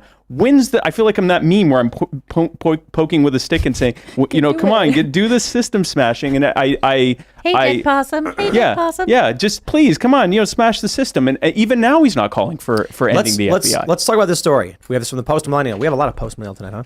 Former Ukrainian prosecutor this is my story. Victor Shokin confirms he was fired after Joe Biden demanded it. No. Now, a couple years ago, there was a sworn affidavit from Victor Shokin where he attested to just this, but now we have him giving a public statement on this where he spoke to Fox News and he outright said, yeah. So that's your story, Libby. Why don't you tell us what happened? Yeah. So basically, Victor Shokin went on with Bret Baier, and he confirmed that he was told when he got fired that it was Joe Biden's wish that he be fired. Let's slow down real quick. there may be a lot of people who have no idea who this guy is. Do you want me to do like a whole Yeah, thing? I think I'll just give you the general gist, and then you can take it away with a little bit more. I'll give it a shot. Yeah. Joe Biden flew to Ukraine, said, I will illegally withhold aid. He didn't say illegally. He said, I will withhold aid, $1 billion, unless you fire a prosecutor. This is the crux of the whole argument, either against Trump demanding his impeachment or against Joe Biden for being corrupt. Victor Shokin is the guy who got fired. He is saying he got fired because Joe Biden demanded it, and Joe Biden likely took bribes. Anyway. Yeah, so I was going to look up the story, but I'm just going to go from memory because my Google isn't working. You wrote it. You definitely remember all the details. Yeah, so basically, Victor Shokin was a prosecutor who was investigating Burisma. He was investigating Burisma because he was concerned that they were doing illegal energy deals. And who is Burisma? Burisma is a Ukrainian energy company on whose board Hunter Biden sat. He was getting $83,000 a month. His business partner, Devin Archer, was also on the board. They were getting this money. They don't have any expertise in energy. Yep. Burisma was interested in entering the U.S. market. They were under investigation in Ukraine, which makes it tough to enter a U.S. market at that point because you're already looked at as kind of shady. So basically what happened was the CEO of Burisma signed on Hunter Biden and Devin Archer to help them with the U.S. market / get influence through then VP Joe Biden. So Joe Biden knew the Burisma guys. There were meetings with, he met them. He ended up on phone calls with them at these meetings. Victor Shokin was the prosecutor tasked with investigating that. Joe Biden was the White House. He was the guy for the White House overseeing Ukraine during the Obama administration. So there had been $1 billion in loan guarantees that were approved for Ukraine. Joe Biden was meant to go to Ukraine, deliver the loan guarantees. He said, I'm going to withhold this money unless you fire Shokin. He said this to Petro Poroshenko, who was Zelensky's predecessor. So he said this. Poroshenko was like, okay, Shokin is totally fired now and we'll take the money. Joe Biden then went on a panel. It was televised, and he bragged about this. He told this story just as eloquently as he told that corn pop leg hair story. He went on about he's it. Not hiding anything. No, he was very proud of what he had done, claiming that Shokin was corrupt and that they got their own guy in there. So, okay. That is a thing that happened. Then Donald Trump in July 2019, Joe Biden had announced for presidency in April of that year. Donald Trump makes a phone call to then, President Zelensky, who had replaced Poroshenko. And he says, hey, we've got this money coming for you. I think it was $391 million, way less than $1 billion, by the way. We have this money coming for you. Congress has approved it. That's cool. But also, I'm interested to know what impact Joe Biden had on the firing of Victor Shokin. Mm-hmm. Was he involved? Let's sort of hash that out. That phone call was recorded. It was leaked. The transcript of that was leaked. And then in the media had a field day with it. Donald Trump is withholding funds from Ukraine unless they investigate Joe Biden.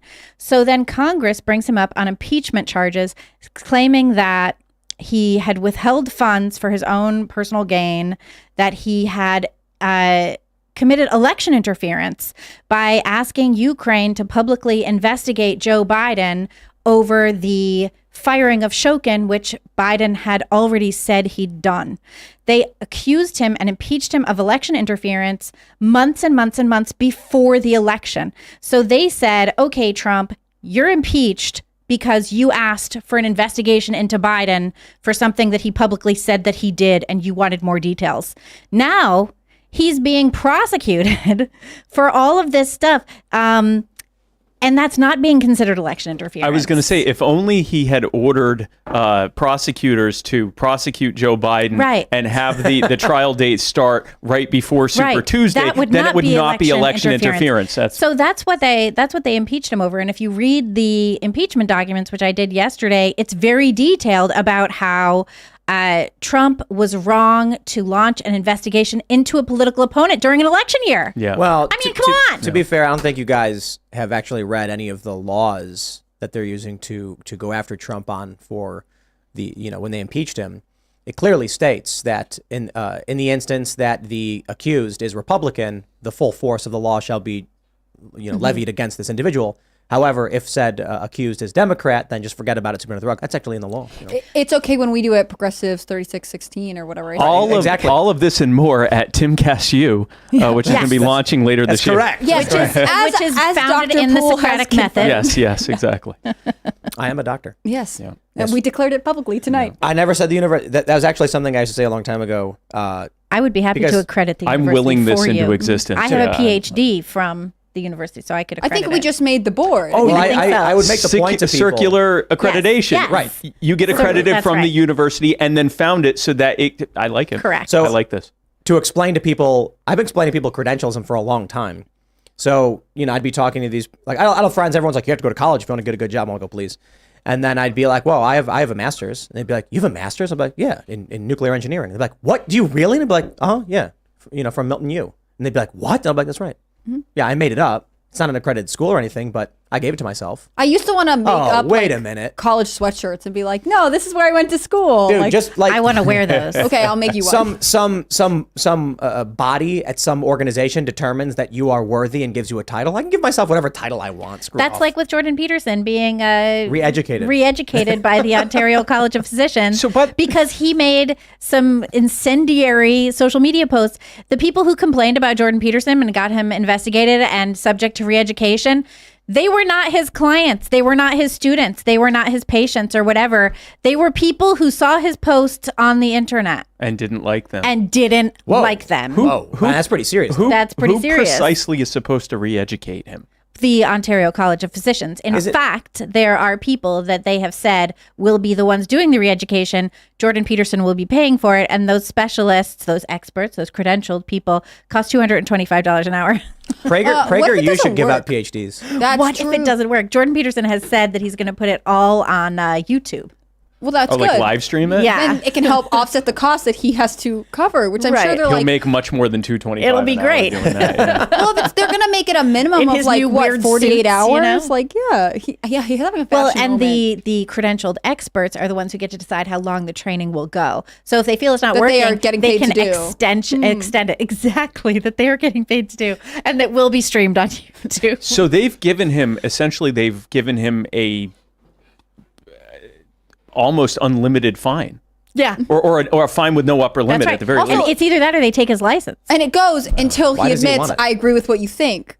You know what? He Because should just he go believes in credentialism. Second one, I agree. Yeah. Like as soon as they say it, be like, you're right, absolutely. Okay, great. You're like, we don't think great to see you. We don't think you do agree. And he's like, no, No, I do. totally agree. I definitely He agree. would never Say do something that. else. I agree. Yeah, I don't think he'd ever do that. I don't think so Jordan either. Peterson's going to be No, like, I don't think he will. No, I either. don't think you will. screw off, you dang Marxists. You But know, it he's would gonna- be funny if he's like, no, I If see you your weren't just point. so I bloody repent. minded. No, like, He's gonna argue with them. yeah, for sure. He's I mean, going to if you're have gonna a put it on field YouTube, day, it's going to be basically. hilarious. He's going to wear a What weird if he suit. changes their mind Ooh. live? What if he undereducate or Well, so I don't it's know. funny What when do Actually you, He educate them. undermines their undereducates have you them, guys yeah. you heard about like the FBI agents who were tasked with monitoring right-wing message boards started becoming right-wing? I totally believe it. I Yeah, believe they're it. like they're seeing all these posts and then they're going like, wait a minute. I got told this stuff was wrong and I wasn't supposed to talk about it. But when I read through it, they're making some good points over here. My goal is to get my NSA mind for there to be churn in the NSA because they keep having to assign new people to me because they go, oh no, oh he's right, crap, he's right, and then they have to quit or whatever. Maybe they'll just smash. No, this what machine what from happens within. is like the NSA they know that the assignment to Spike is like a 3-month rotation, and so they tell the agent like it's a 3-month rotation. Just so you know, like, what, just 3 months? Like, typically we do 2 years. Like, just trust us. And then after, like, 2.5 months, the guy's sitting there and he's, like, shaking. He's got a cigarette and he's going back and forth. Like, he's right about everything, man. he's right about everything. And they're like, all right, time to get him out of there. They all have to go like through mandatory meetings with the psychologist afterwards. Who's like, no, he's not a doctor. You can't believe him. They have to put him through the re-education program. Yeah, they have to put him through Jordan. These people are good that are going to be doing Jordan Peterson. They're the ones that have to deprogram my NSA minders into, like, right. re-believing. They have to re-blue pill them. I always thought that was weird about like PhDs, like you have to go defend your thesis. But what if I don't respect anyone who's on the panel? What if I don't like any of their thesis? I'm questioning your authority. Yeah, I don't understand why you I've have always the authority. found it weird, the credentialism and the people insisting that they're a doctor and so forth, because I was proud to tell people I barely made it out of high school. Like, I didn't go to college, and I had multiple successful businesses and, a great life. My wife's like super hot and everything. And I'm like, like, why would I like being able to say, bravo. I got this despite the fact that the schooling system tried to keep me down. Hard work is hard. That's why it's called hard work. Right. And often hard work, actually, and it's possible, I should say this, hard work isn't always hard. Sometimes it's tedious. Yes. Time consuming. Yeah. But I think it's a class thing, right? Like, well, the issue is this. If you can work hard, you can make a lot of money. But if you want to party, take out loans, and then get your degree, and then say, look, I did a thing, that's why I think college is the lazy route, to be completely honest. So if you look at somebody who gets out of high school or doesn't go to high school and they start working, start a business, even if the job is Starbucks or McDonald's, and they work their way up to becoming a manager. What is it, like the CEO of UPS started as like in the sorting room or something like that? There's a bunch of stories like that. That's the perfect job to start in the mailroom. Started as an intern. That's the hard way. You start working, you work hard, you get smart, and you try and figure out along the way, and you become the best at it. Mm-hmm. For a lot of people, they are tricked into going to college. They're told this is the only way to do it. But I also know for a fact that a lot of these people go to college knowing that it's vacation. They're going to get a big loan. They're going to go party every night. They're going to barely do any work. They're going to get a piece of paper that says, I deserve a job. Then they're going to demand the government pay their loans back. Mm-hmm. And that's what a lot of them are doing. So why do they want these degrees and everything? It's because they didn't actually earn any real authority, but they're the experts now, so they get to assert that. Yeah. So I'll tell you this. You ever see that movie with Rodney Dangerfield? What is it called? Like Back to School or something? Yeah. That's, I think, with Robert Downey Jr. and yeah. And there's like that scene where I haven't seen this in decades, but there's a scene where he's in the classroom and the professor is explaining the basics of like marketing and like selling widgets. Yeah. And he's like, "What are you talking about? That doesn't make any sense." And then everyone turns to him and starts taking notes from him because he's this ultra wealthy businessman. Like he knows how to sell widgets. Yeah. Who would you rather get advice from? A guy who built a high school dropout who built a record label, or a university professor teaching people how to do music management? Yeah. And that's the problem with schools. But I think, except Timcast U. That's true. Which is a respectable institution. No. What do you mean except? Timcast U is proudly minority owned from an underprivileged upbringing, a man from a mixed race person from an underprivileged upbringing, a high school dropout who built it from the ground up and will credential you if you ask. Yeah. And the first PhD is a woman. So that's so true. A pre-PhD, you're already credentialed from them. Yeah. I think part of it is a lot of the university system, especially when you get to like the Ivy Leagues and more elite schools, it functions the way that when you're in middle school and there's a brand that everyone wears. And so if you have the brand, what was that brand when you were in middle school? I feel like it was Abercrombie and Fitch when I was growing up. Okay. Like that was the thing that if like you had the Hollister Abercrombie stuff, then like you were cool, right? I did not. And I don't regret it now. It wasn't like Aeropostale. No, of course not. Don't be a pauper, Libby. No, I'm just kidding. But if I can look at you and say, but I went to Princeton, I went to Harvard, right? I get to say that I am elite in some way and therefore I deserve something that you guys don't have, right? That's what I find that I'll get into, arguments about, books or whatever with someone and they'll be like, well, my mom told me this about the book and she went to Princeton. And I don't care. That doesn't mean anything, it doesn't mean anything to me. Yeah. Because they aren't trading on their brains or their actual accomplishment or intellectual ability. They're trading on the brand name of what they paid or realistically went to huge amounts of debt for. And to shatter that illusion is very hard for them. But shattering the illusion is, I think, a big part of what we're talking about, right? Because I think that a lot of the people who are having trouble dealing with a society where credentials are actually not really that valid, or who are looking at, the whole situation with Trump and realizing perhaps that he is not actually guilty of all these things, or looking at Biden and saying, oh, he is guilty of all of these things, or seeing society crumble, or all of the looting, or the stores closing down, or all of this stuff. It's very difficult to let go of what you thought our country was and what you thought our culture was about. Mm-hmm. So you look at it and you say, why are people looting the stores?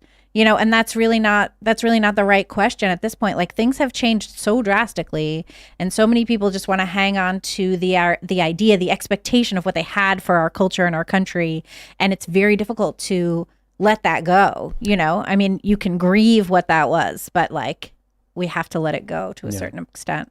We're going to go to Super Chats. So if you haven't already, would you kindly smash that like button, subscribe to this channel, share the show with your friends. And if you go to timcast.com, you can see the Timcast Miami show. Ticket sales are now available. We hope to see you there. It's going to be really fun. We got a bunch of gifts to give away, sponsored by Public Square. We're huge fans. Patrick Bet-David, Donald Trump Jr., Matt Gaetz, hosted by me, and of course, Luke Rudkowski. It is going to be an amazing night. And there may be some other stuff because the event is actually longer than just IRL. So we're hoping to do a Q&A, audience-only session. Should be really fun and funny. And even a pre-show. We're working those details out. We'll announce them shortly, but it's going to be a fun show. Let's grab your Super Chats. By the Fireside says, if Trump is in court Super Tuesday, his campaign should hold free Trump rallies in the battleground states and have as many social media pro-Trump figures as possible speak in his stead. Entirely possible. That's one thing to consider, too. They want to shut him down on Super Tuesday, but he still has powerful, prominent media voices, personalities, surrogates, etc., who can go around rallying and campaigning on his behalf. And the trial may actually hurt them in this regard because it justifies a lot. It exemplifies a lot of what Trump has been saying. Yeah. So if you get Trump Jr., if you get Dan Bongino out on the campaign trail, if they go out and they say, look what they are doing to this man, they are cheating, that could be more powerful than Trump himself. Yeah, especially since then he could justify not being, Super Tuesday, you want to be in 800 places at once. Whereas he could send every member of his family, everyone who represents him, and say, he would be here. He would be in this spot, except that they're keeping him there. And it's in 12 states. In 12 states. He'd be in this one. It's like looking at, if you have a bunch of kids and you're like, you're my favorite, / you're all my favorite. You know what I mean? They may have done him a favor with this. I think the thing that I can't get over the fact that within 2 hours the Trump campaign had those mugshot merch ready to go. Oh, we had it too at Post Millennial. We had T-shirts ready to go. I bought 2 of them. But that's what I mean. During the show, we made the revenge poster and put a T-shirt up. Yeah, and we sold them. I saw that, and you know what? Yeah. That morning I was like, the mugshot. We need to talk about the mugshot and comparing it to the Obama Shepherd Ferry. And then you did it, and I was like, nice. Yeah, it was so funny, and then. But that's the thing. This campaign has just embraced that this is happening, right? Yep. They're saying it's so ludicrous. We now fundraise off of it. So I think actually Biden was fundraising off it. Yeah, everyone's going to fundraise off it. But I think Trump is the most successful. And I really think being able to say I would be here in whatever state, except I can't. So I sent to you my sons or whoever. It's powerful. I think that this, in a way, breathed life into his campaign. Because I remember this time last year, people were talking about, maybe this isn't Trump's time anymore. Maybe it's DeSantis' turn. Look at all the stuff he's done in and I'm saying in Republican circles. I'm a libertarian. We were having a completely different conversation. But in Republican circles, they're saying, look at the stuff he's done in Florida. Trump just wants to keep relitigating 2020. Maybe he's not the guy. People just feel like he was really bitter. Yeah, and some of the polls were showing that head-to-head DeSantis would do better against Biden. I would have told them that's because DeSantis is largely an unknown compared to Trump, and they always do better that way. But then with this, it's like, no, Trump's the candidate now, which is why, again, I don't think they're looking at the politics of it. I think they want to put him in prison. I do too. But I felt like after his CNN town hall, where he was just the most ridiculous and also best version of himself, where he's describing this case I brought against him. And he's like, I own the hotel across the street. You think I would have... Oh, the CNN town hall? Yes, exactly. And, I think, to your point too, there was a moment where people really doubted it. And that's why CNN was like, it's fine. We'll have this town hall and we'll destroy him. And he is proving time and time again that he is ready and willing to go into this very aggressive attack on him personally. Right. We got this from Headshot X. I have to wonder if the RNC and Ronna McDaniel is supporting the DNC's effort to fix the Republican primary. I wouldn't be surprised. Never Trumpers, they hate Trump. That's why they're called Never Trumpers. So I don't know how many Republicans in Georgia are against Trump.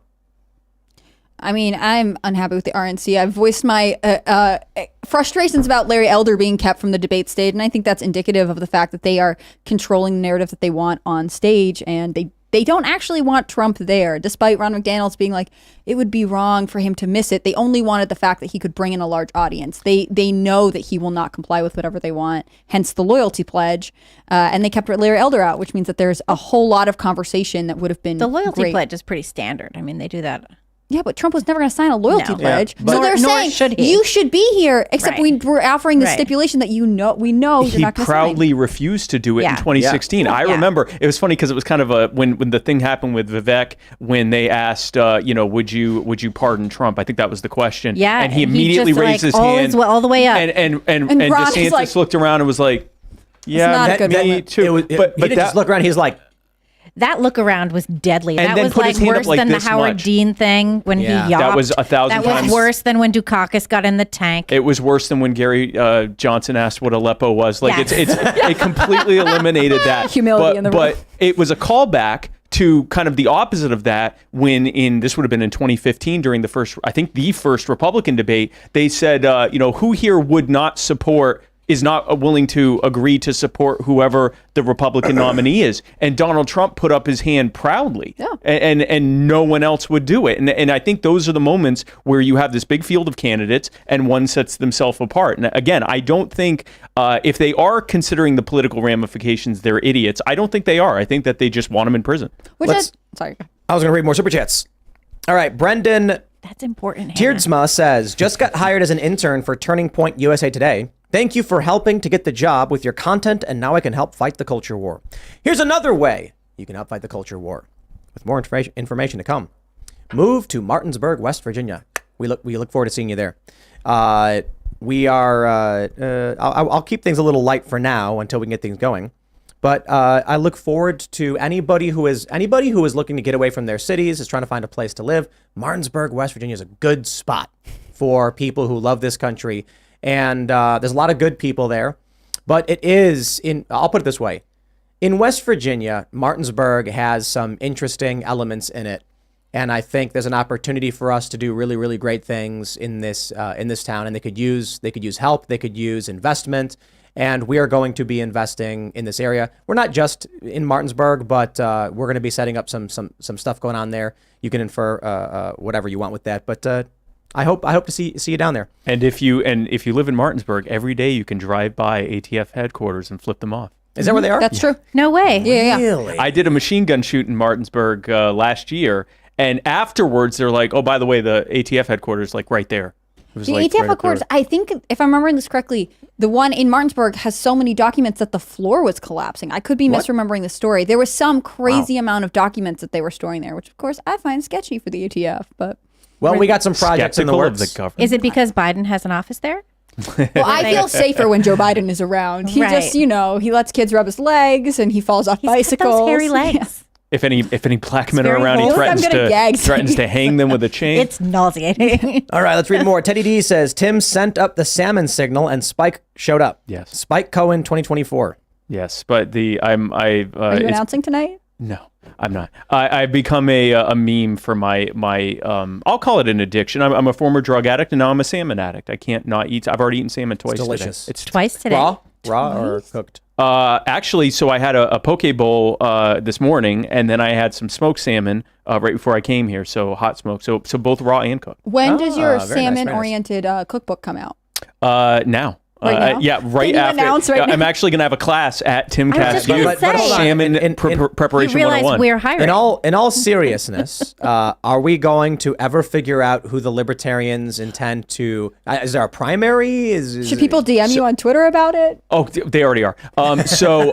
It May, I think it's May 24th or 25th. The end of May is when we officially pick our nominee at the national convention. Our system Is it works like a primary or no? It's not. Our system works a little differently. Each state has a convention. Each state affiliate has a convention where they pick their delegates. Those delegates then go to the national convention and pick it. So it's going to be about like just under 600 people who ultimately will decide, or a majority of right around 600 that will decide who the nominee is. I've not decided yet if I'm running. I haven't ruled it out, but ultimately it's going to come down to how I can best help the party and the liberty movement.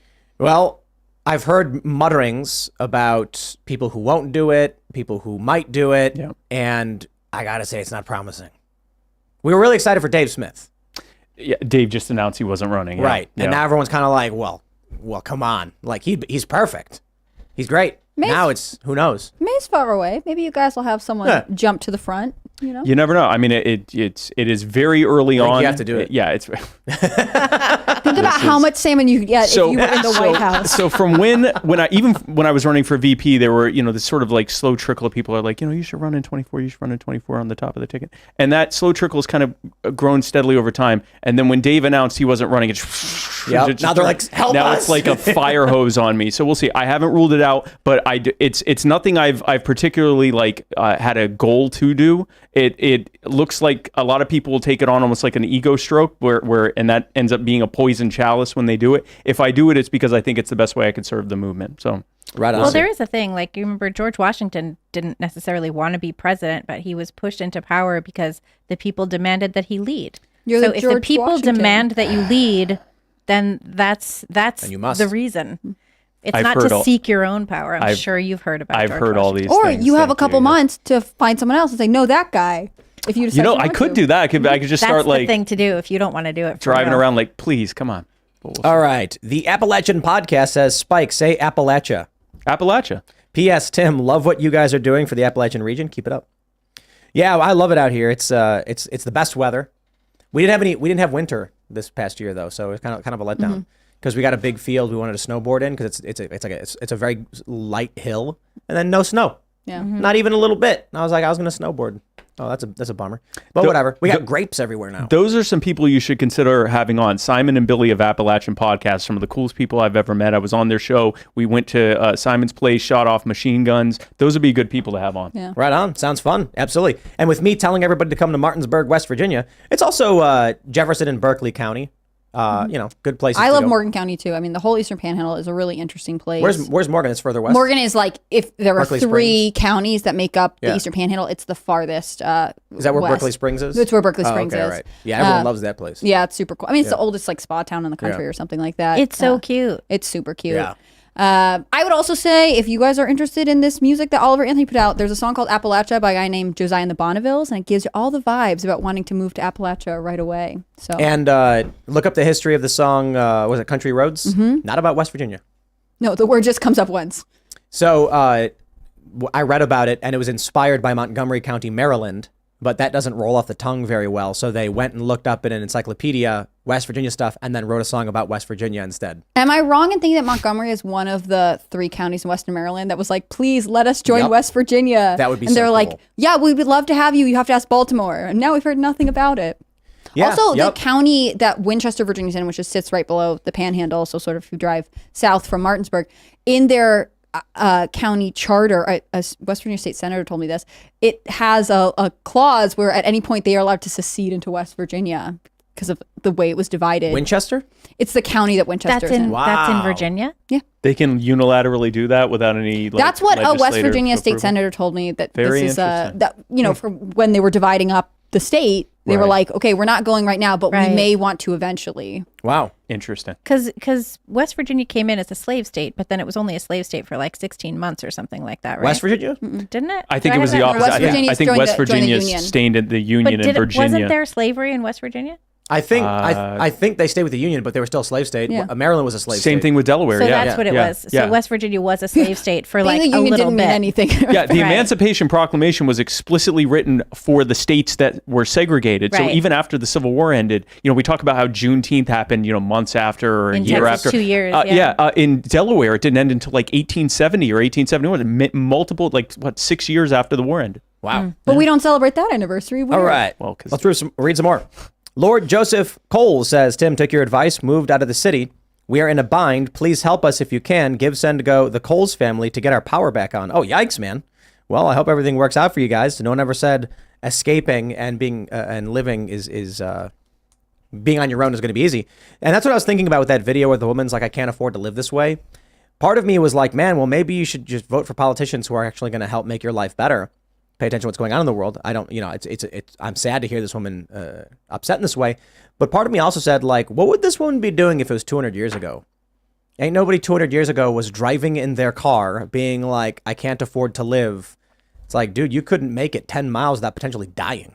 Like, I'm exaggerating well, a 200 bit. years ago, if she was a single mom now, if 200 years ago she was married and then got divorced and became a single, she wouldn't have been divorced. There's no divorce. Right. So she still would be married, or she would have been totally outcast for having I mean, children look. out of wedlock 200 years ago. None of that would have happened. And let's be honest, like the risks to your life back then were substantial. She may have died in childbirth or Right. something like. I mean, Well, and also, if the reason that she's a single mother is because the father abandoned her and the kids, no community 200 years ago would have tolerated Puts that. up with a guy like yeah, that. they would. Oh, That yeah. guy would have been Yeah. an outcast. Yeah. Yeah. Yep. He'd have to run west and go be a bandito or something, and then the In community Pittsburgh. would help that Yeah. help that The woman. community All would the way rally around that west. woman. Exactly. Yeah. Yeah. Right. But we're in a nasty place where you have all these luxuries but no family. It is very disgusting. bizarre. I keep thinking of that Jane's Addiction song, 3 Days, when he says we choose no kin but adopted strangers. Oh, interesting. That's a good line. Yeah. All right, let's grab some more super chats. Where are we at? Steve Hagen says, it looks like the step on Sneck and find out means find out not much happens. Please keep stepping on Sneck. Whamp. Well, I guess unfortunately so.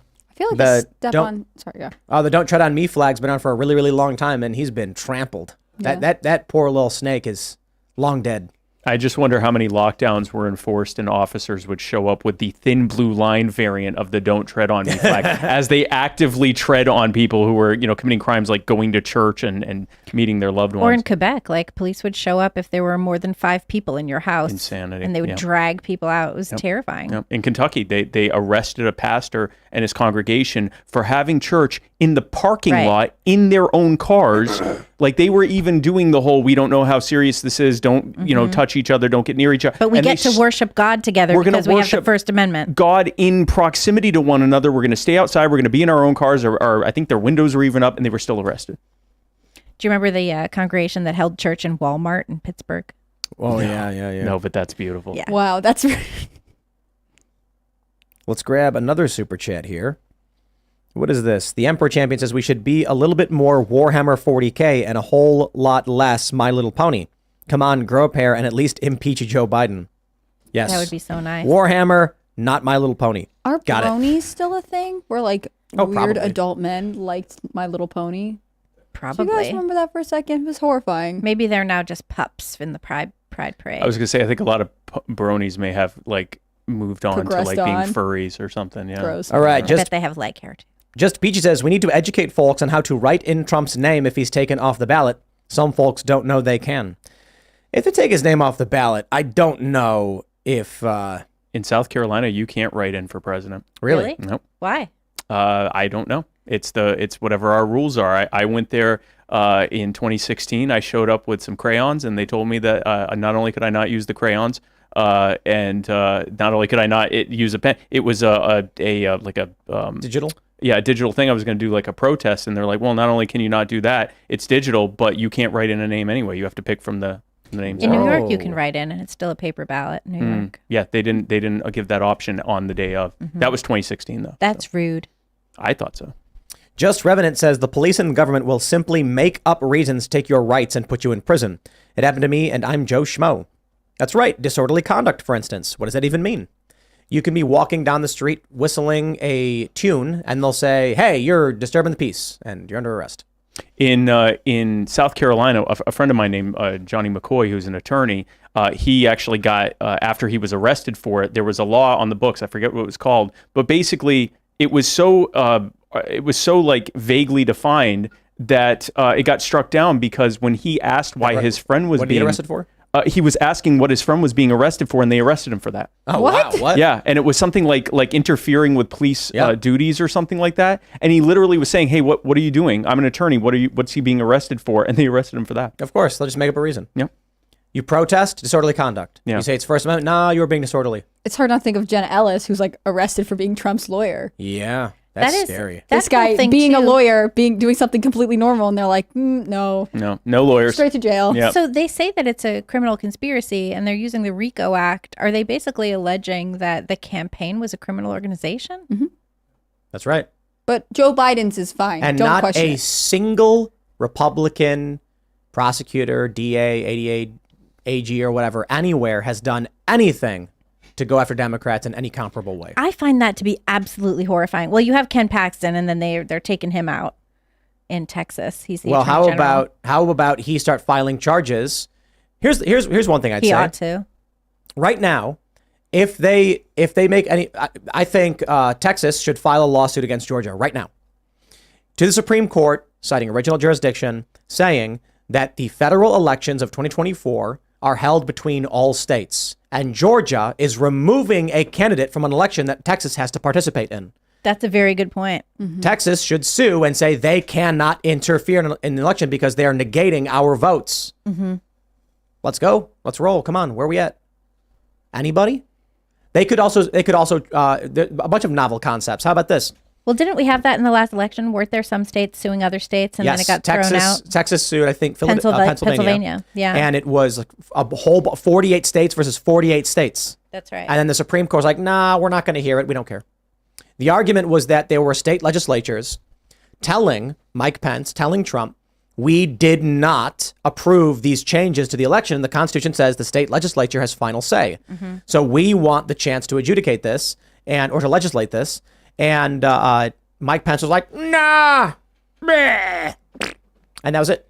And so lawsuits, this was before that, the lawsuit went out saying like, Texas said, we participate in this election. And what Pennsylvania has done is not constitutional. So it is voiding our participation, and we demand this be heard. And the Supreme Court said, nah, not interested. Yeah. And then you ended up with states asking Mike Pence to intervene because of the unilateral changes that were made in violation of the Constitution. And he was like, are you crazy? They showed me a picture of JFK. And then he ran away screaming and crying like a little baby. Well, because JFK, they had the alternate electors That's in right. Hawaii with Nixon and that whole And thing. Nixon rejected the certified electors. That's right. How about that? And that's what the forgery is. When they're prosecuting for forgery in Georgia, the forgery is signing off on alternate slates of electors. Just like the Democrats did in 1960. Yes, just like them. How about that? And then in 1961, when they were counting the votes, Richard Nixon says, we've got the certified Republican votes, but everyone agree we'll just do the Democrats instead? All right, Democrats instead. And that was it. But it's not even that. It was that they were asking Mike Pence to return the votes and not reject them out. Like, it wasn't they were being rejected. It would go back to the states would figure it out. But it would still trigger the House delegations electing the president.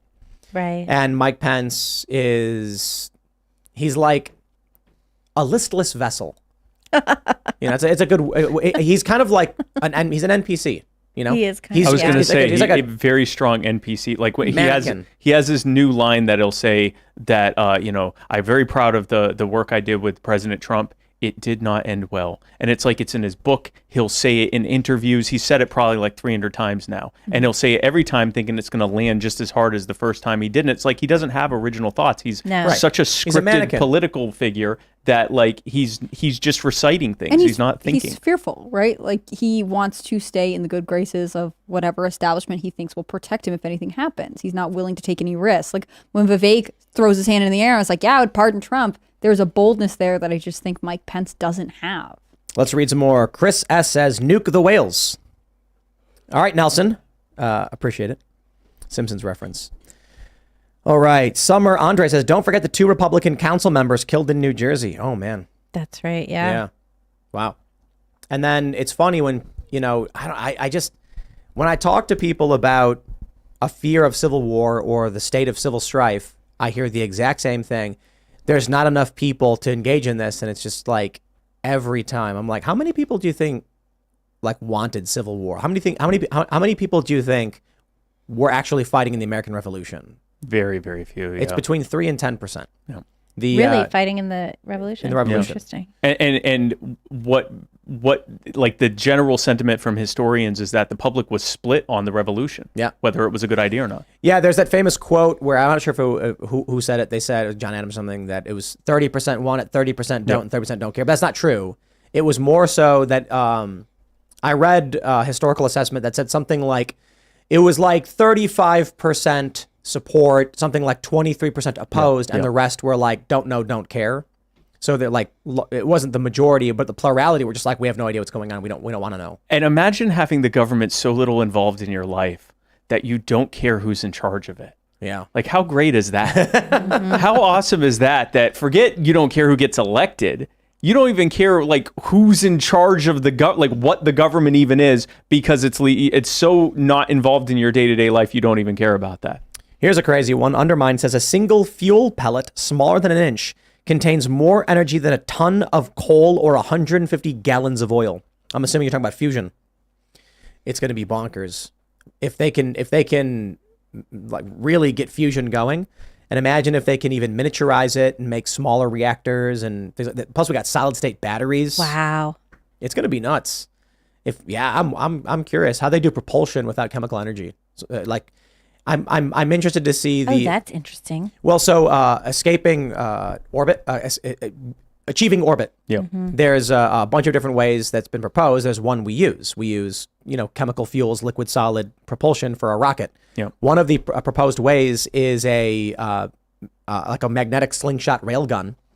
That is it's a big machine basically that takes the cargo load and spins it at a high rate of speed until it's spinning as fast as possible, and then it flings it up a tube and just launches it straight into space.